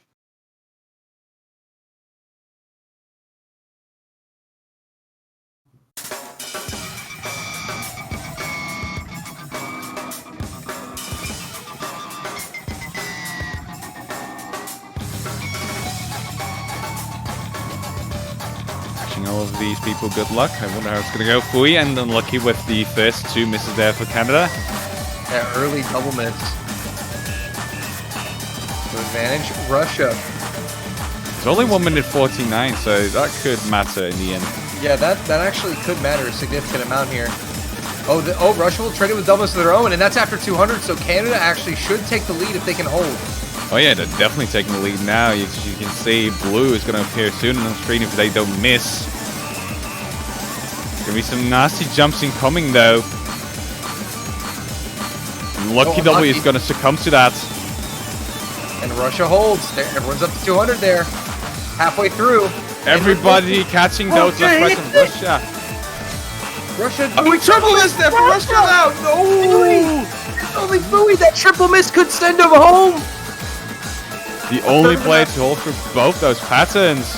And that's proving so incredibly useful right now. More misses there. Henrik goes down. Kamiya trades it. And Lucky does go down. Fui, though, is really doing some damage right now. He's trying to put Canada ahead into finals week. Somnia is not really picking up his combo all too well so far. And Fui's at 600. Henrik is going to trade it, though. And it seems that the combo advantage is in the hands of Russia. Just very slightly, though. A single miss for Canada is going to give it back to Russia. Coming to the end. Nelly goes down. Wait, that could be massive. I think that's massive. A second miss for Nelly incoming. Fui's going to miss the combo as well, but that's too late. And Canada is taking it. Canada will go to finals week for the first time in Catch World Cup history. They get it done 7-4. Russia tried to start the comeback, just couldn't get it done in the end. They definitely had a chance, though. Well played to both teams, but Canada victorious here today. The Maple Boys have done it 7-4. Russia is going to have to say bon voyage, but they had a incredible run in this tournament, and I'm so happy to see them get this far into the tournament after what I saw. I saw that potential in them last year. They were able to deliver, and next year they're going to go for more. I'm very sure they're not going to leave this game anytime soon. Canada we'll see next week with the 5 other remaining countries. Well played to both teams, and well played to Canada especially. Yeah, Canada having to do it the hard way. They lost to the U.S. in the round of 16. Went on to beat Taiwan, Chile, and now Russia to advance to their first ever finals week appearance in the Catch World Cup. There are your winners, Canada. And that is the last match of the semifinals. So coming your way next is going to be the finals map pool showcase. But Indeed, we're going to have a bit of a break there first before we get into that. About 10 to 15 minutes before everything is ready and set up. So we're going to give Trost that little bit of time to do his thing. As we see the brackets here and the remaining teams, we're going to see Hong Kong versus South Korea next week. In the winner's bracket, we're going to see France versus Canada, Philippines versus USA. And then the winner of those 2 matches in the loser's bracket is going to play again that weekend. So there's multiple options there to be seen. But first, we're going to see those 3 matches, and those are really exciting on their own. With Hong Kong being so incredibly strong this year, South Korea doing South Korea as they always have, and then the very interesting leftover 4 countries in losers brackets. A lot of countries that just haven't really ever gotten this far into the tournament. And with some really interesting results as well today, with like USA beating China and ensuring China's literal worst run in the tournament since 2014, I'm pretty sure. Yeah. So it's been a ride. Yeah. It has indeed been a ride. It's been an amazing World Cup. But we see our final 6 teams: Hong Kong, South Korea, France, Canada, Philippines, and United States are the 6 teams that remain. And after next week, we will cut it down to our top 3 for grand finals. Exactly. So you don't want to miss that. So you want to follow the channel if you haven't already, because if you do, you can get an email notification for all the matches that go live, as long as you click the bell icon. It's right next to it as well. And right next to that, you can see a subscribe button. If you're feeling generous, you can always do that. You'll get a little badge next to your name. When you're chatting, you'll get an emote, and you'll support the tournament, and that's great. We'll love you for it. Same goes for banners. They'll appear on your Osu profile. You can ban them in the Osu store. They're $2.50, and they'll well, support the tournament, first of all, as already mentioned, and it'll look cool in your profile. You can choose a country, you can choose your look, who you support. I mean, there's 6 teams left, but you can choose between the 16 teams that made it into the knockout stage. And you might just want to check that out. If you pick the winning team, it stays on your profile for a little longer than everyone else. So you get the sweet bragging rights of picking the winning team. But being the prophet. Being the oracle. That is going to wrap things up on the match side of things for semifinals. We're done. Canada gets the 7-4 win over Russia. And we are going to prepare things for the map pool showcase for finals week. So, Conrad, Sarton, my boy, it's been awesome casting with you. Again, Doland, it's been great indeed. And we'll take our leave. We're going to have Sekre and JB appear and do that showcase. So we'll see you in like 10 to 15 minutes. Don't go anywhere. Check out some nice maps. And I hope you enjoy this weekend. Take care, everybody. Bye-bye.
Hello everyone, thanks for hanging around. It's finals week map pool time for the 2021 Us Catch World Cup. JB Hyperion here, joined once again by Seka. Looking forward to another batch of excellent and hopefully more challenging maps that our remaining 6 teams are going to be competing on next week. Yeah, this map pool is going to be pretty interesting. We saw some pretty big jumps from the last map pool to this map pool, so hoping to see some pretty bigger jumps as we'd expect as the map pool gets harder and harder. And not just jumps in the literal moving from catcher side to side aspect. So we're going to have 6 no mods, once again 4 specifics and 2 converts, and then 3 each from hidden, hard rock and double time. Again, 2 specifics and 1 convert, and of course 1 tiebreaker. And as we've seen previously, a lot of our custom maps are back in force for the specifics, so everything from no mod, hidden and hard rock is going to be a map custom made for this year's finals map pool, and of course our tiebreaker as well. So if we are ready, I think we're just about gonna get going with the no mod pool. Yeah, and here we are going to get the first custom map of the no mod pool. It's going to be Nakamura Mako, Scarlet Faith, mapped by FD Florite. It's going to be played by Sayuyu. Assuming that's going to be Nagi. Has to be Nagi at this point. Everybody loves Nagi. But it's going to be a bit smaller than average circle size, coming in at circle size 5. AR 9.4, a bit slower than we'd also see for this round. But it's going to be really high starting. You see that starting, it's going to be 7.36, so already seeing pretty big of a jump. Yeah, circle size 5 opening up here in no mod 1, what has sometimes been the kind of comfort pick, but by the time we get to this difficult end of the map pool, there is really nothing comfortable left as far as the eye can see. Yeah, gonna be seeing lots and lots of wiggles here. Some awkward sliders too, with a little bit of a droplet stuck in the middle that you're gonna have to catch out of your way. Also, not surprised that we see a Genshin impacting background from FD Flora. It was either gonna be Genshin or Maple Story.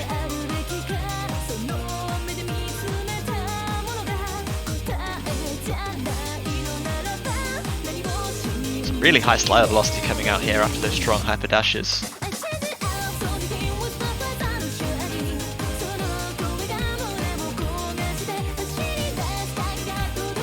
Yeah, everything seems to be a bit farther spaced than you usually see it. So that's where most of the difficulty for this seems to be coming from, especially with those hyper chains. Yeah, the flow itself looks like, I don't want to say comfortable because it's very kind of strongly spaced, but there don't seem to be too many like really punishing direction changes that you don't expect. The distances are very strong and you do need to change direction quickly, but there doesn't look like there's anything that's kind of horrendously uncomfortable.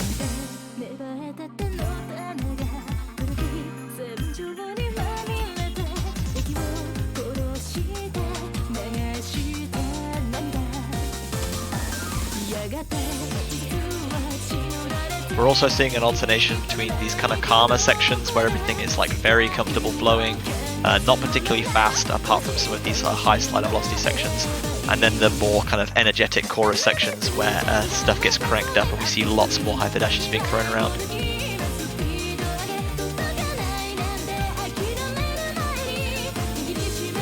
Some little interesting spaced wiggles right there. One of them was a bit farther than all the other ones.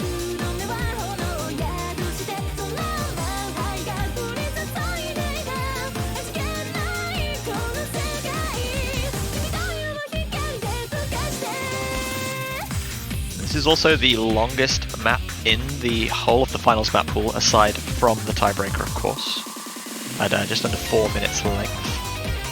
So consistency is going to be playing a major factor here. I am a bit surprised that starting of this map actually goes up to 7.36. It looks a little bit easier than that, but I'm assuming it's just because of the huge hyper chains everywhere. It's going to get boosted by quite a bit. Yeah, that definitely boosts the star rating just a tiny bit.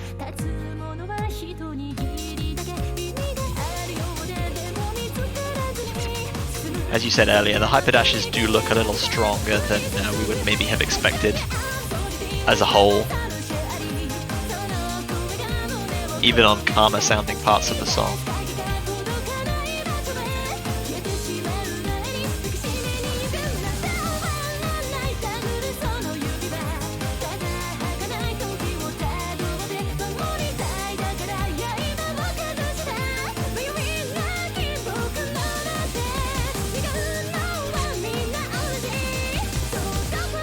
see Just an even example more of- of those. Yeah, it's an example of that punishing high slider velocity. Pretty tight too.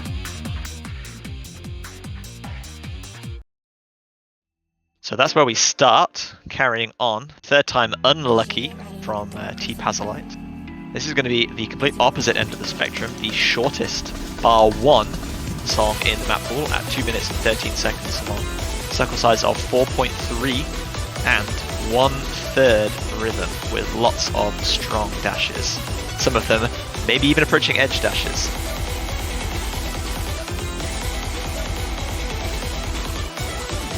In typical T-Pazolite fashion, lots of BPM changes, lots of scaling going on.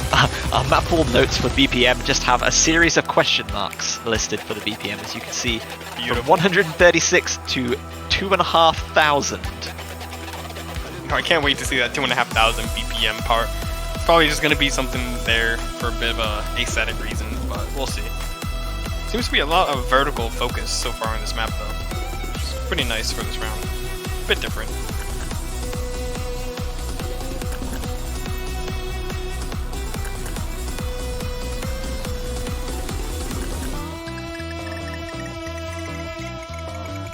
I want to introduce you to this really exciting new sound.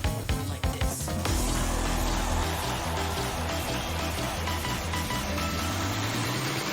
Here the BPM is really cranking up.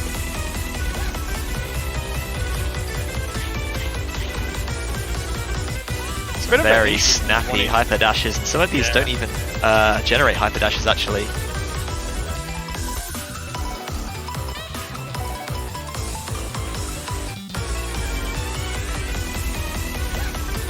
Even without knowing that this is a Dave map, you can just tell from how odd some of the patterning is that it's definitely something that he would create. Yeah, honestly, that's super true with this. Dave maps are kind of always, you can spot them out from the rest, you know what I mean. He also loves using these patterns, I've noticed as well. The triple hyper dash in the one direction. Those hyper dashes over there seem really far, especially for that ending. Oh. Whoa. Yeah, What was that's that, probably Rowan? your 2,500 BPM section. Yeah. I don't know how many Good notes thing- there were in that period, but it was a lot. Yeah, good thing we have no fail enable, because I could definitely see some people missing that left hyper dash and then missing the whole stack on the right.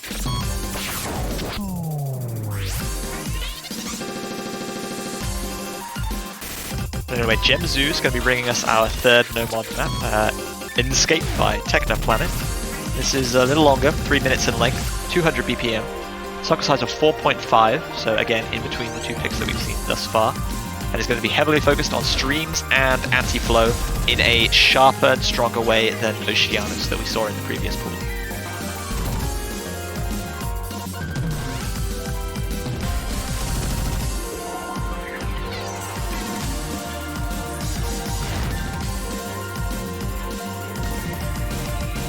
Yeah, it definitely seems a bit more standard than your typical Jamesu map so far. Of course, as soon as I say that, we see some more of the spicier wiggle movements that Jamesu loves to use.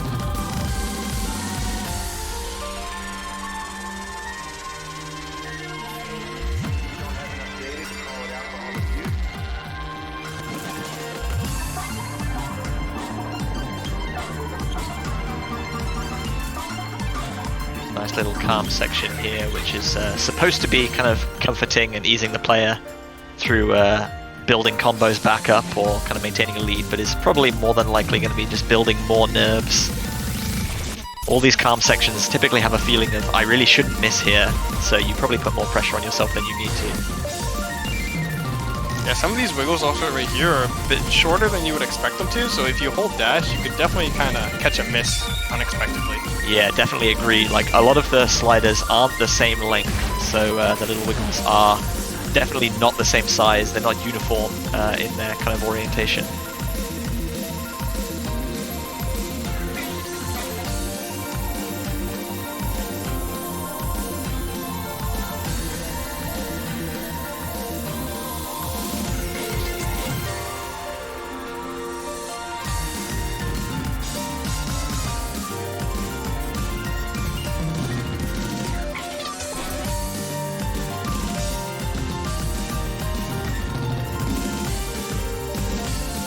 Yeah, this is definitely, like I said earlier, a lot tamer for a James Zoo map than I would have expected. Because usually you see him going all out with those 116, 1-8 patterns. But there's not as many here. I think I only saw one single or 116 pattern. As soon as I say that, it's going to be those 1-4 hyper chains. So Yeah, back and forth at this BPM of 200 is really quite punishing. There's yeah, 2 times he's got you in the same difficulty, man. really has been. I knows how to get me sometimes. He's not even here probably, but he just knows. Yeah, given that it's probably about 3 in the morning in the Philippines right now.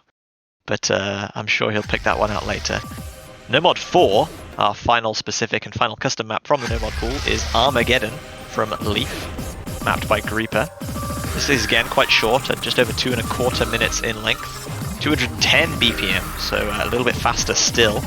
And the cycle size 4.4, with slightly variations throughout, but not quite enough to kind of feel massively distinct in that aspect. But this is going to be the most technical pick of the Nomod specifics coming up. Lots of anti-flow, lots of streams coupled in, similar to what we've seen before, but the density is going to cramp up incredibly here with lots of buzz sliders as well. Yeah, I remember in a voice call maybe a few months ago, Greeper was like, "Oh, I love this song. I really want to map it," and he didn't kind of map it for a few months, and somebody else mapped a set of it. And I'm like, man, Greeper was gonna map this, and here he is bringing it back for a CWC custom pick. Got some really spicy sliders. It seems. Yeah, that looked like definitely a droplet sacrifice there. Trying to follow that slider perfectly was, yeah, not gonna happen. Such massive density spiking here. Yeah, and those are also, I'm pretty sure those were 1/8 hyper dashes in between these, which are really harsh. Usually you see the mappers tend to kind of remove the last 1/8 and make it a 1/4 hyper dash for a bit of leniency, but not in this case. Yeah, 1/8 hypers are punishing at kind of middling 150, 160 BPM. We're at 210 here. There is really not much time spacing between those. And I would not be surprised if a lot of these could be hyper warped, yeah.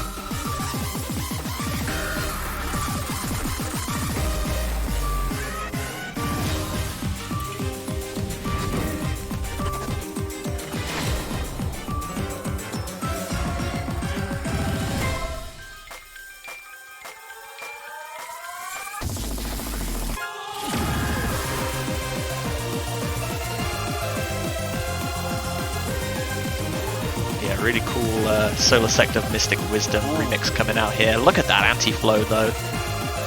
Yeah, that was very unexpected because the rest of the section was pretty easy in comparison, and it just kind of was. Yeah, it's the same thing right there. It's quite a big difficulty spike, I'd say, in this PI. I mean, that one wasn't even anywhere near as hard, so looked a bit out of place with those two, but seems catchable at least. We'll be seeing that in your map pool comments for the week coming already then, I can Possibly.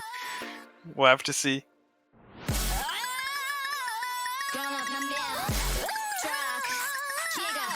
Moving on to our converts now for the Nomod bracket. So bring it on, Giga Feet Real. This is Hollowings Another. The second longest in the Nomod pool, just under 4 minutes in length. 160 BPM, circle size of 5, lots of tricky 1/4 dashes and sharp flow. This one was ranked in March of this year, so pretty recently. Yeah, usually when you see these maps you think, oh, Hollowing, it's going to be old, very old, but no, this one, like you said, pretty recent. Don't remember seeing this one myself. Yeah, the map itself has been around for quite a while, coming out in early 2019, having been evolved a little bit over the last couple of years, and it's just reached rank very recently. And you know you're getting old when you say 2019's been out for a while, and you're just like, man, that feels like yesterday, honestly. Got some interesting wiggles here, with some sharp hyper dash anti-flow. Kind of seems to be the general theme of the map pool so far is big hyper dash and big anti-flow. Those two combined make hard map. He catcha go zoom. Exactly.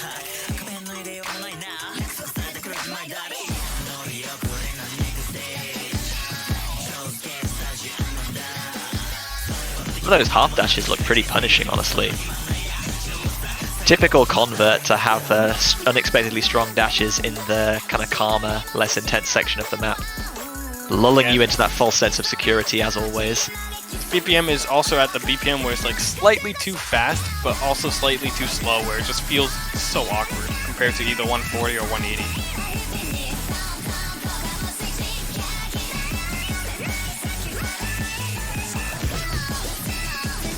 Yeah, that's exactly what I was talking about before.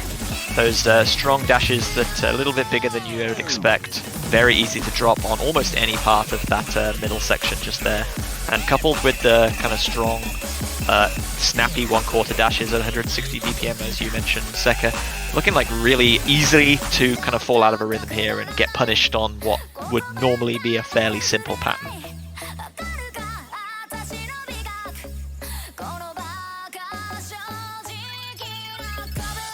And you're watching the replay and you're just like, man, this map doesn't seem that hard. But then you realize that the person who's playing it is Karim, and you're just like, oh, that makes sense.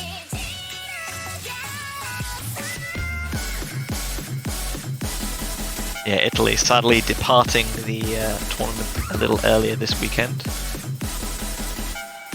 They are now freed up to perform these replays for us, of course.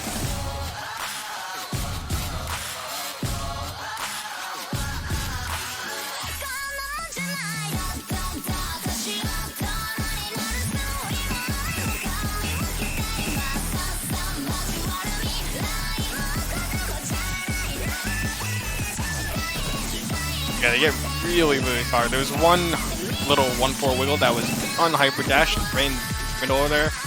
That one seemed really painful as well. Ooh, those droplets though.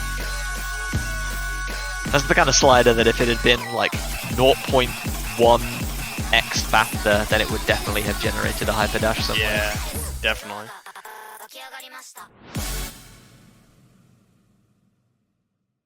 Hopefully no one going to get baited by that little slider at the end there. But yeah, one map remaining in our no mod pool, and this one's going to be Cure and Hey Kids from the Oral Cigarettes. Pretty famous song. I'm not as familiar with this one as I am with Monstrata's set of this. This one is from Sotark's ranked May 2019, the Agatsu's Extreme difficulty. This is going to feature a length of about 3.5 minutes, so fairly long as far as the no mod pool goes. Slowest BPM of 142, but given that this is mapped in alternating style, it is going to feel quite a lot faster than that in most of the parts. Circle size of 3.9, smallest circle size, so largest fruits that we will have seen this time around. And approach rate of 9.8 though, so objectively the fastest approach rate we've seen instead. Yeah, this map set I'm actually quite familiar with. This difficulty in particular, not that much. I used to play the top difficulty of this map set quite a bit. It was really fun to play and try to get a good score on it. This one seems to be pretty similar to that top difficulty, overall difficulty that is. And it's going to be challenging with a lot of very far 1-4 dashes, that kind of 1/2 dashes at 280 BPM. It's obviously that alternator style. Probably have to memorize a few of these jumps. That was the kind of trend with the other difficulty as well, and it's seeming like that in this one, where they're just slightly too far for you to read them, even though it is AR 9.8, not AR 10. Following the trend of top players jumping in and providing us with some replays. Pretty sure this is a Diletto replay. Austria not participating in the World Cup this year, but I believe Diletto has had some input on the map pool creation as well as replays, of course. So thanks to him.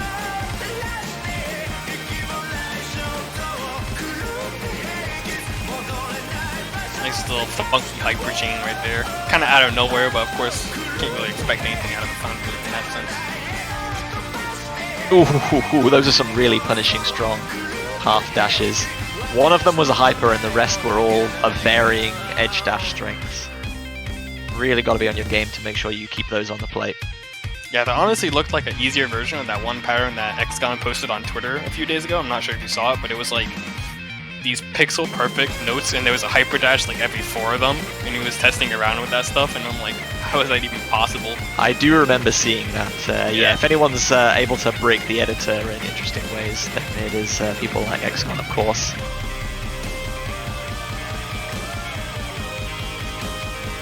Map pool selectors not being quite that evil, but hey, there's a grand final pool after this, so we may see something else yet.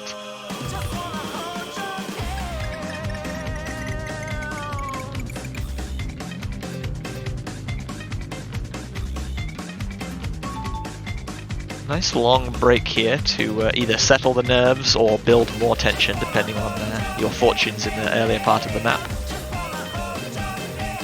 And even in this kind of calmer section of the song, you really can't switch off. The dash distances are not consistent in any way. There's a little bit of anti-flow being kicked in as well. Very easy to fall asleep at the wheel and have things go horribly wrong here. Yeah, usually when you see these 1-1 gaps in this kind of chorus part, some of them are having to memorize them, some of them are more so on the reading side. It kind of depends on where it is in the diff. Like that one right there, you saw that miss. That's definitely one of the ones you have to memorize.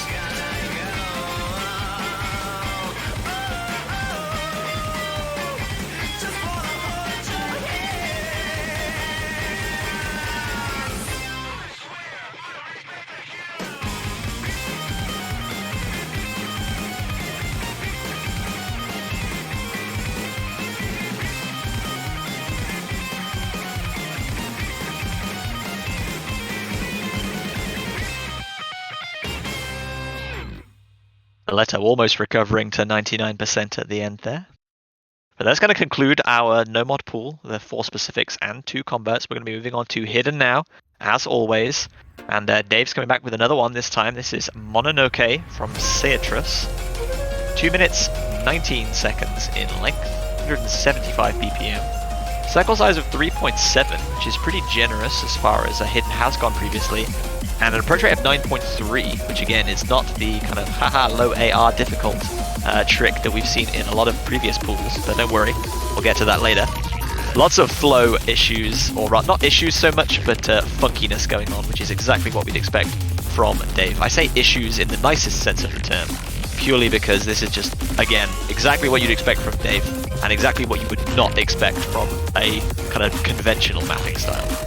Yeah, I think the only thing that's unexpected from Dave here is the air of 9.3. Usually you see him slap on an air 8, it's like, have fun, you know? Yeah, we did see that from the Kakubot P difficulty in the previous pool, that AR8. So this is showing that Dave has been around for a long time and he's accrued lots of kind of maps, lots of kudos, lots of plaudits for his work, and across a variety of styles, and this is exactly why, demonstrating his excellent variety and breadth of skills here. Yeah, this map just has so much movement. It's kind of even more movement than the last Hidden one that we saw from Rockma last round, and that had a lot of movement itself, so it's going to be really punishing to a lot of players if they're not super confident on their hidden movement. Just as we saw in the No Mod 2, which was also from Dave, lots of these little kind of janky 1/4 dashes that are like really snappy direction changes after or before hypers that are very punishing, and you can see how much the density cranks up here, just like that Hidden 1 map that we saw from Rockma in the previous pool, as you said.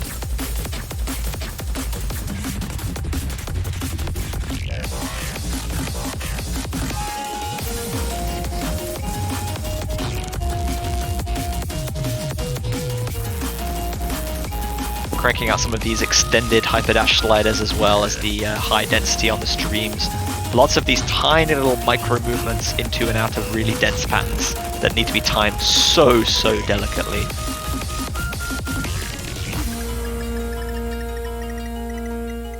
Ending off with a nice long spinner. Gotta get your extra about 15,000 points right there.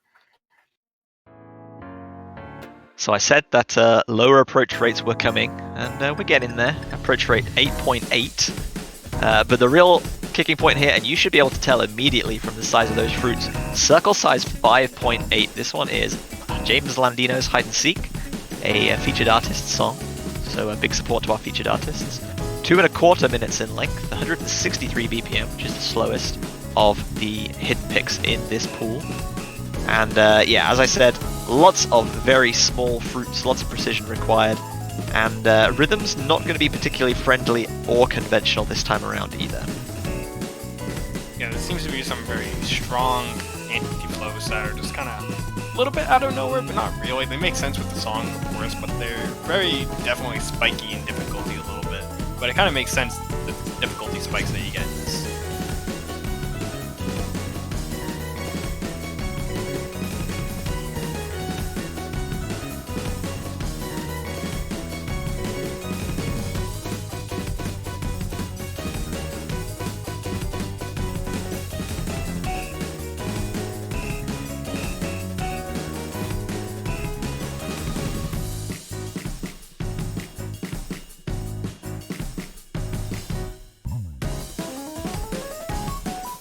little bit of a low density section with depressed hidden approach right there. Yeah, some of these patterns right here, these verticals that all move in one direction, are a lot harder than they actually look because it requires such precision to hit those. Following them by stuff like that right there, it's really painful. Yeah, lots of variety shown there. Kind of precision required on stopping and starting again in time with the reduced circle size, but then some kind of really snappy movements and precise direction changes again required on that little bursting pattern.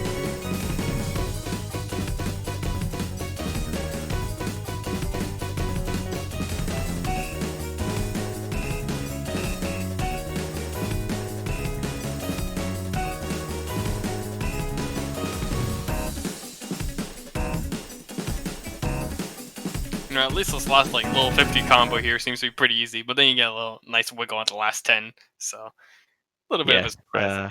Not that much. Very merciful spectator there, but this is going to be our third hidden pick. This one, as we said, is the convert of the bunch, the converted OS difficulty. This is Nanatsu Koyoto by Asaka. 2 minutes and 2 seconds in length, 180 BPM, which is the fastest of the picks this time. But it is going to be complemented by approach rate 8.2, which is the lowest, and a circle size of 5, so pretty punishing combination again. We have convert with difficult odd spacing that we would maybe expect in the strong dashes. Lots of snappy one-quarter jumps that you can see there, as I talked about previously. Yeah, really tricky one, this. Yeah, this hidden pool seems to be gotten quite a big difficulty step up in my opinion, and last round is already pretty hard. So it's going to be really interesting to see how many people can actually play these hidden pools, because we're seeing Nagi doing these replays, and he's obviously not doing that bad, but he's still missing, you know, and usually when you think of Nagi, it's like, alright, he's going to FC everything. So, that just shows to how strong this hidden pool is going to be good abilities for these players.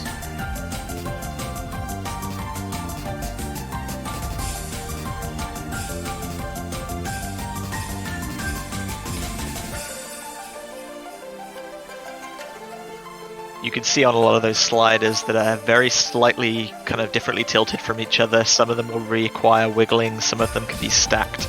And with the lowered approach rate of 8.2 and the hidden, you really kind of have to know exactly which ones you're going to need to move for, because it's very easy to allow a little slider end to fall off the plate if you pick the wrong decision. Yeah, this part here doesn't seem as difficult as the other ones. A lot of more simpler patterns coming in over here. Which is a nice little change up in the intro. Yeah, certainly a lot less density, focusing mainly on the half jumps there, coming into a more quarter rhythm focused section now. And here again, come that little combination, some of them hyper dash, some of them not. Lots of little wiggling of multiple quarter dashes in a row.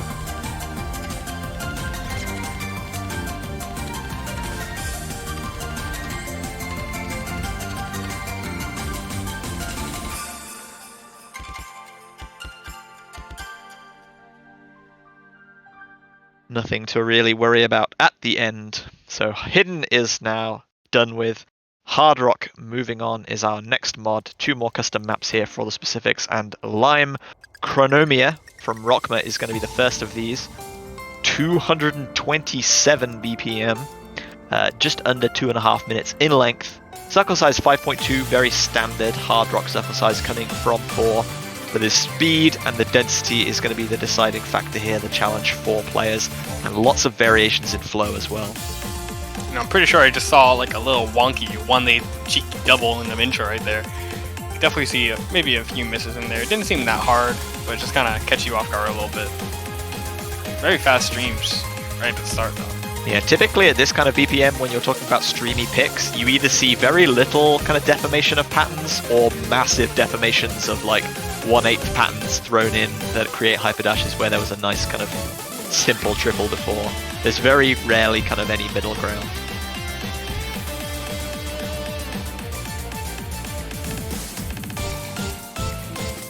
Ooh, those look really brutal. Especially when they get later on, because the wiggle gets farther and farther each time. And you can start out by standing on still on them, but then you have to wiggle, and that's really hard for a lot of players to be able to do it that fast. Yeah, given that this was picked specifically for Hard Rock map pool, I have to assume that that was intentional. Yeah, it must have been. This section looks a lot more conventional as far as streaming patterns go. Obviously very quick and smaller circle size, but less kind of funky placement and spacing than in the earlier section. And just what every fast hard rock pick needs, a low density section on approach rate 10. Yeah, this low density section seems to be pretty straightforward, though all the rhythm seems to be matching along with the song quite well.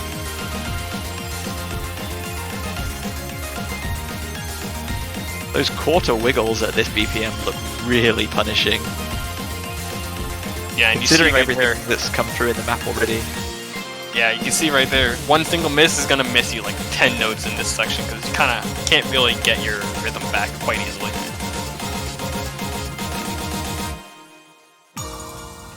Pretty interesting ending right there with those 1-8 doubles. Worked pretty well, I'd say. Yeah, it couldn't have been spaced any more, but still looking fairly smooth enough as it is. So Hard Rock 2 coming out now, Kuraki Sakai no Dokuku from Yosei Teikuku, very famous Osu artist. This one is from Spectator, so his second map of the pool. 320 BPM, very speedy, exactly what we've come to expect from the metal artist Yosei Teikuku. 4 minutes and 11 seconds in length, the longest map in the pool. Even longer than the no-mod picks earlier that we've already seen. Slightly higher circle size, so slightly smaller fruits. This one 5.46, and of course approach rate 10, staple of hard rock at this point in the tournament. Yeah, if anyone's played Osu before, you probably know this song in particular because, man, the song's been around for a while. I remember a lot of people used to play the convert of this and try to set good scores on it back in the day.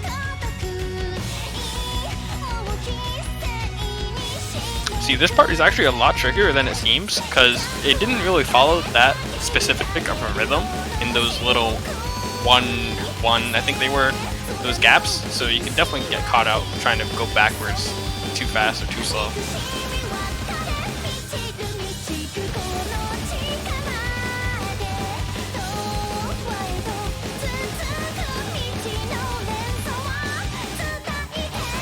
Serious velocity being thrown about on these hyper dashes now, as you'd expect with the 320 BPM, even kind of half patterns and certainly 1/4 patterns feeling very punishing right now.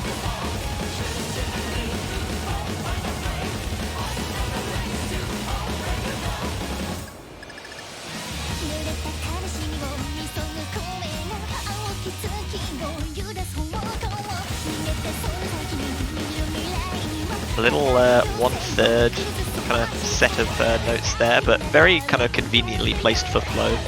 Shouldn't be too problematic. I don't know what I just saw, but I think that was a little bit of a deformed stream. I'm not too sure. Yeah. It was a bit too fast, and the skin doesn't help at all, but it looked a bit wonky.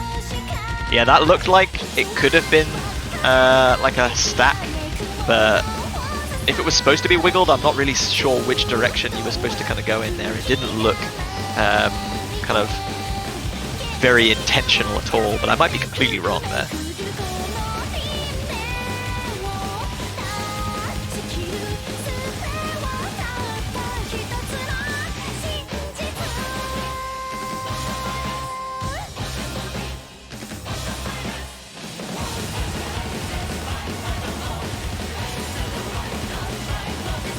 Very little period for rest here with how quickly you have to change direction after a lot of these hyper dashes, especially with the slightly higher circle size of almost 5.5.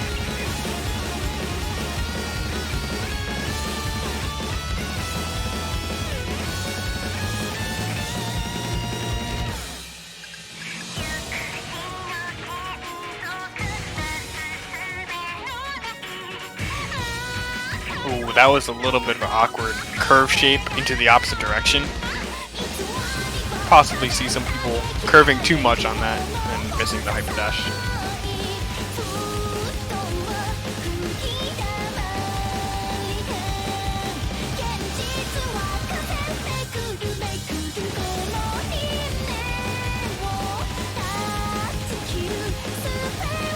Yeah, this really looks like an endurance test. Even if you kind of you play this as the first pick of the match, or you're coming in as a kind of rested player and this is the first thing you play in the match. By the time you've played half of this map, I think you could realistically see a miss almost anywhere. There are so few kind of easier rest periods, and it's just straining from start to finish. Nice little cheeky notes with the spinners. Don't think anyone's going to be missing them, but it's always cool to see stuff like that.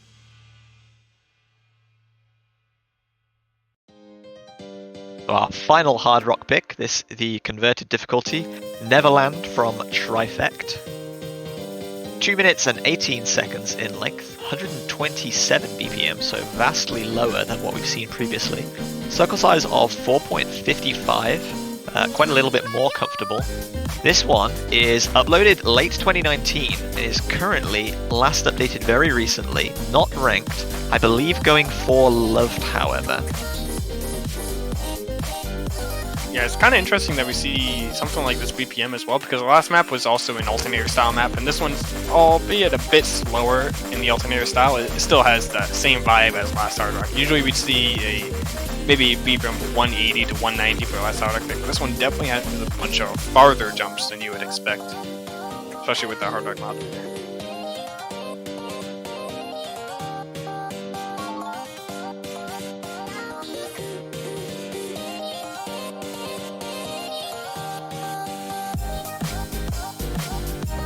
Ooh, we got a swing rhythm coming in here as well. I wasn't expecting that. The distances look a lot more kind of comfortable here, but then they throw in these kind of big hyper dashes, these strong dashes that come after them that you don't really expect them to be as strong as they are and can really catch you out. Yeah, you just got to be completely ready for them. And in a tournament match, it's not that easy to be completely ready for all these things. Especially with the nerves, you're like, alright, I can kind of calm down now, but then you just get that one far pattern, and you're just like, forgot I was there.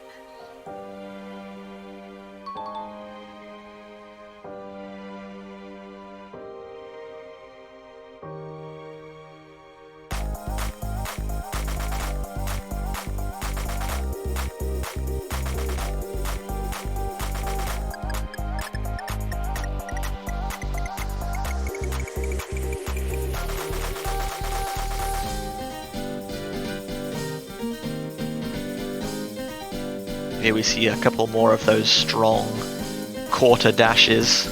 Even in this calmer part of the song, really cannot switch off because patterns like that are very prone to catch people out. Ooh, especially right there at the start of that. That looks near impossible. Gonna have to be really good to catch that one. That was a really big difficulty spike after a little bit of a calmer section, yeah. Yeah, and it didn't even seem to be getting that more intense. Kind of what you would expect with the convert. You gotta be always ready, pretty much at all times.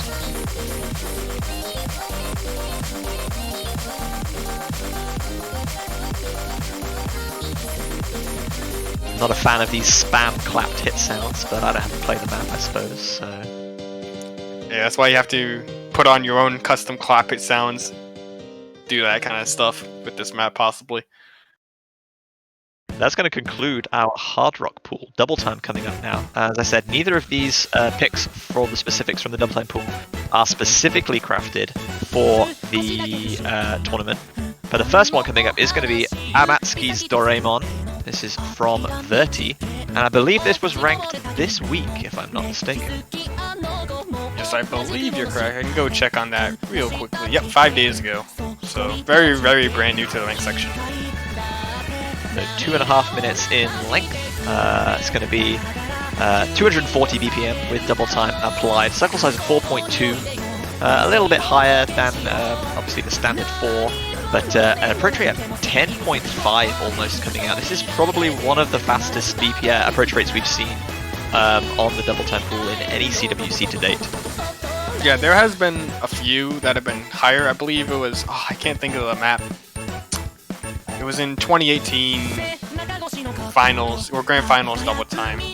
There was one map that was, a lot of people used to play for PP, but also got really bad Akon. I forgot what it was, and that was 9.3 double time. This one right here is 9.2 double time, so a little bit slower. If you play double time at this level, you should be able to beat it. A little bit easier, not that easy though, of course, but Probably you'll Yeah. be able to beat this. Yeah, flow itself is reasonably lenient.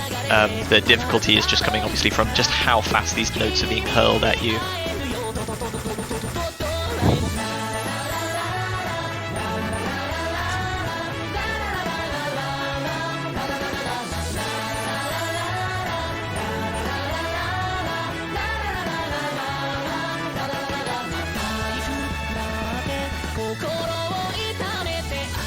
Yeah, some discussion going on in chat. It was a fact that Ascendance's hyperdrive from Nanobi, I believe, that was that 9.3 map.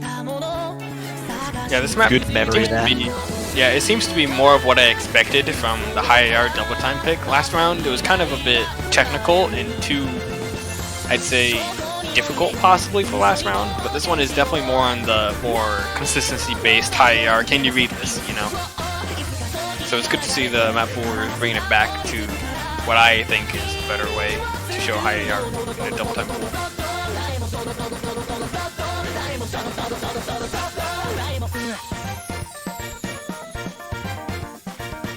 Those half jumps at the end look really punishing at this approach rate and BPM.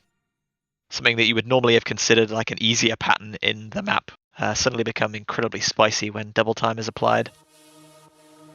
Double time 2, the last of our specifics, is going to be in circles from Creo. This is a map that I'm pretty sure I either heavily modded or nominated way back in 2019. Yeah, July of 2019 from Sao Chao. This is pretty long. Actually the shortest of the 3 double time picks on offer, only 2 minutes, 32 seconds. BPM of about 280.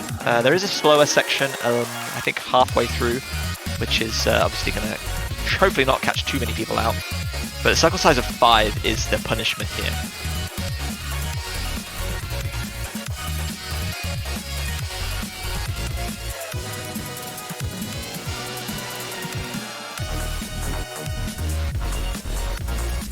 Even just watching this is bringing back the memories of the Creo quest. If Wanji is here, I know Wanji's been watching some of the map pool showcases. I know how he feels. Oh, you were part of that adventure, were you not? Yeah, I was. Seka? Good times, good times.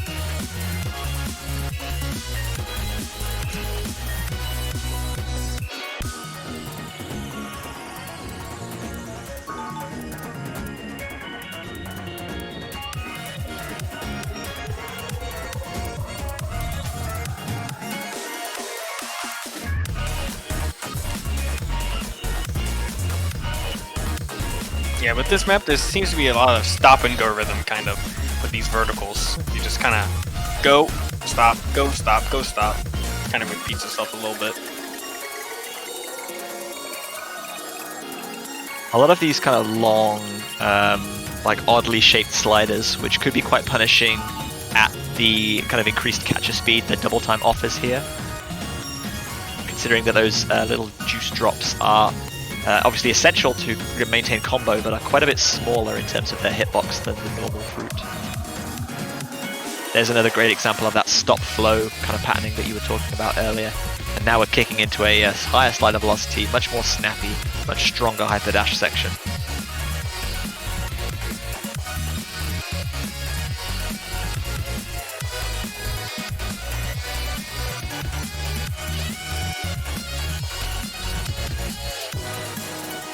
You know, Dave in the chat actually just saying we haven't gotten any Camellia song in the map pool until now. And that's actually kind of surprising. There is still time. You are right, there is still time. We're gonna see one? Not with this map, though. We can be excited for more Susumu Hirasawa, though. The girl in Byakuya. This is the longest of the 3 double time picks on offer at just over 3 minutes in length in the double time pool, but is also the slowest at 180 BPM, and the largest circle size, 3.8. So very standard approach rate 8 map, so 9.67 when double time is added, but as far as you can tell, as soon as Susumu Hirasawa appears in the artist field, you know that the map itself is going to be anything but standard. Yeah, I've seen a lot of very fast wiggles coming in here right at the start of it. Kind of what you would expect, like you said, with the Susumu Hirasawa maps. Interesting that even though this is a much more recent map than a lot of those old difficulties, this one from June of 2020, it does still retain a lot of that kind of older style aesthetic. I think it's one of those things that if you map Susumu Hirasawa, then you need to, at least in some way, pay kind of a bit of a respect, a bit of homage to that older mapping style. Definitely. I mean, at this point, if you map Susumu Hirasawa and you're not making an Air 8, what are you doing with yourself?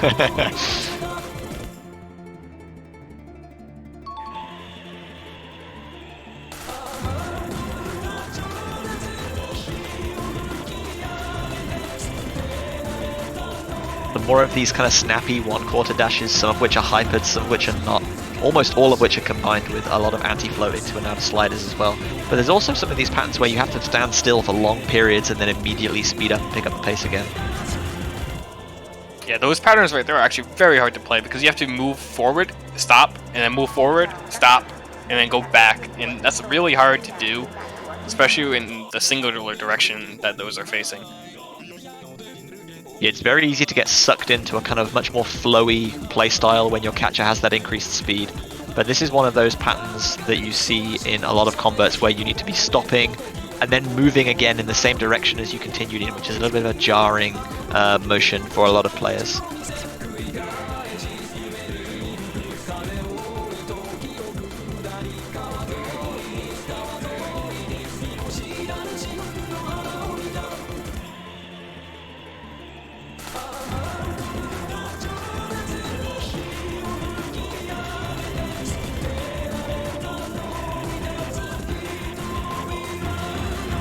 Of course, being a convert, you see some of these karma sections where you're mostly just standing still and then tap dashing.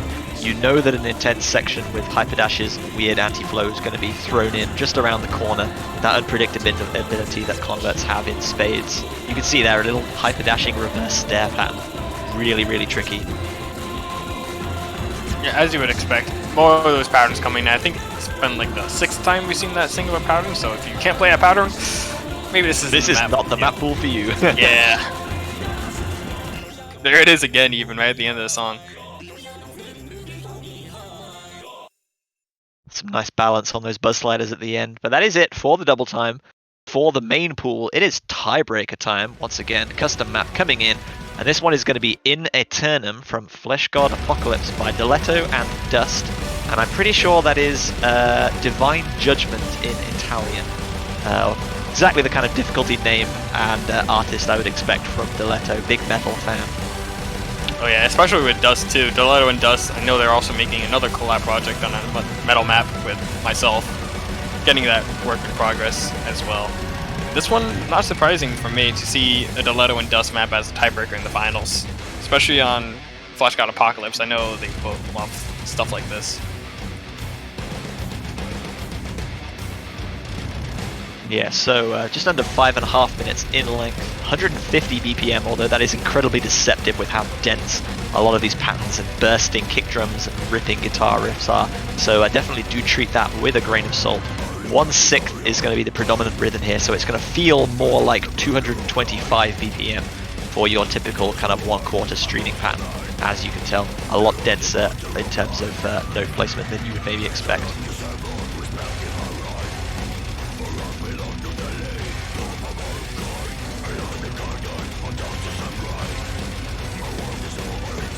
We've got a little lyric storyboard in the background there, just in case you are one of the 99.9% of people that have no idea what the lyrics are actually saying in the Flesh God Apocalypse's songs. You know, it's okay if you're the other 0.01% that uses a storyboard, that way you get to see it now. A lot of people don't use storyboards because a little bit of lag when playing, but they're always nice to have. Yeah, kudos to the effort being put in for mapping, creating a storyboard for a finals week tiebreaker that's going to be played by 6 teams. Yeah, that are all going to be those focusing players so harsh. Exactly. All those players are probably going to be, oh, that's going to lag me. I don't want to play with that. But it's always nice to see. Yeah, it is. And of course, a lot of these maps aren't hopefully just going to die as soon as the tournament ends. So if you have enjoyed any of the maps from this pool that are custom maps and you want to see them get into ranked so that you can play them and set scores on them, please do in any way that you can. Support the mappers who created them. It's going to be really lovely to see so many new custom songs coming out of this tournament, as we've seen in mapping contests before. Yeah, definitely. I know for myself that I personally am going to be ranking quite a few maps from the World Cup, I think. I did rejoin the BN recently, and I know a lot of other BNs like Makashi are going to want to rank as many maps as they can from the World Cup, all these custom maps. So if you want to see a custom map ranked, make sure to please DM the mapper. Let them know, hey, I love this, you should rank it. And that will just give them even, honestly, more motivation to rank it. And if you didn't love it, then tell them what you didn't love about it, tell them how they can make it better, and I'm sure that they would appreciate that feedback as well. True, very true.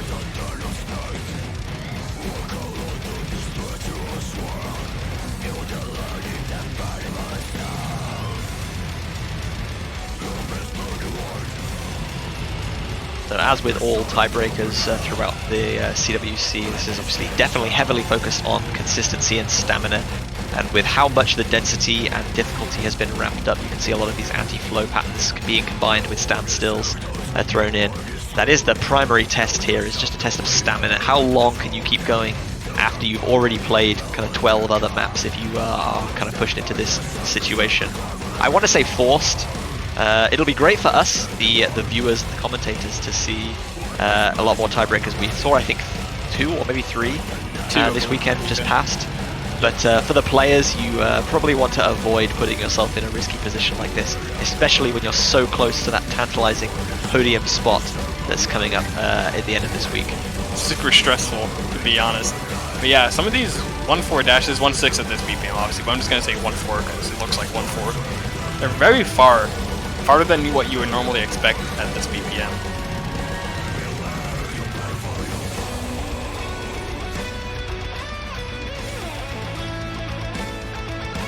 You can hear that guitar coming in the background, and I'm sure a solo is upon us, which will no doubt bring forth massive density. Good thing about this kind of map is that I'd say almost every player that's left in the tournament has at least played something like this, and if they haven't played something like this, then they haven't really played the game for the past 2 years, to be honest, because these maps are very, very frequent with the Lilo and Dust mapping styles. So it should be kind of a fresh, like, hey, I know that sort of feeling with this map. Familiar yet somehow different. Exactly. This right here is reminding me of Deletto's Apparition, the little slow power at around 3300 combo, where it's just super, super far one-half hyper dashes. And it kind of feels more intense than it actually does because of the far spacings on the hyper dashes.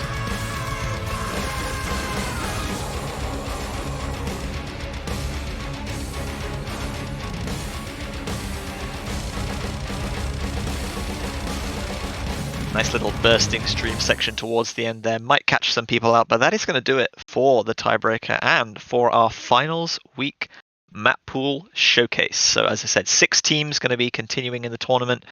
2 in that winner's bracket, 4 in the loser's bracket, fighting for 3 podium spots. You're going to be playing this next week, Seka. You have any closing thoughts on any of the maps in particular? Where do you think is going to be the most interesting? Where are the matches going to be won and lost? Looks hard. That's my kind of feedback on this. I think a lot of teams are going to struggle on the hidden map pool in particular because if you can't play hidden, you can't play the maps. That's just how it is, you know. We saw that kind of happen this weekend. But the rest of the maps kind of seem fair game for a lot of these teams, so it should be interesting. Well, that is excellent to hear. So, as always, our teams will have the entirety of the next week to practice and prepare and strategize. They know their opponents, they know the map pool. They only now need to decide what they're going to pick, what they're going to ban, and how they are going to get to that much-needed victory. So, yeah, as I said, 1 week. The finals week 1 will be coming to you next Saturday. Showcases will be... showcases, silly me. Schedules will be coming out very soon, hopefully, posted to the wiki. So do stay tuned, follow that wiki for updates, follow the Twitch stream, of course, us right here at Os Live, to know when we are live. That will include pre-shows, of course, if you love seeing us in our snazzy suits, talking about all manner of fruit-catching antics, and of course, on Twitter as well, you'll get updates of when we go live, when interesting things are happening, and yeah, generally when to not miss the action. Any kind of thing you want to say to conclude, Seka? No, not really. I think you kind of got it all over there. Just make sure come back next weekend. Gonna have one more weekend after next week and 2 more weekends of matches, so should be great.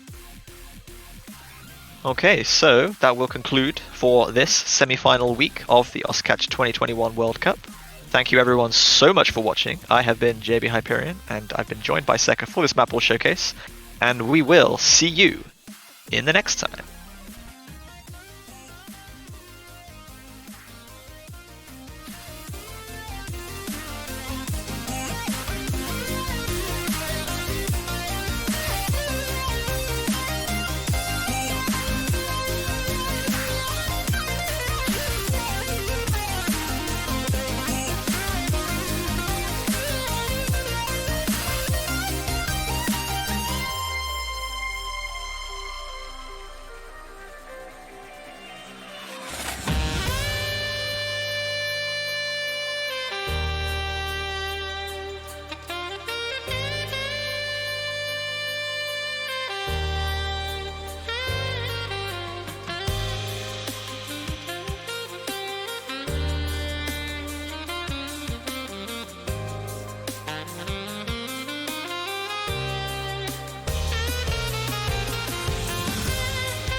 I can feel the evolution. Only time no longer frozen.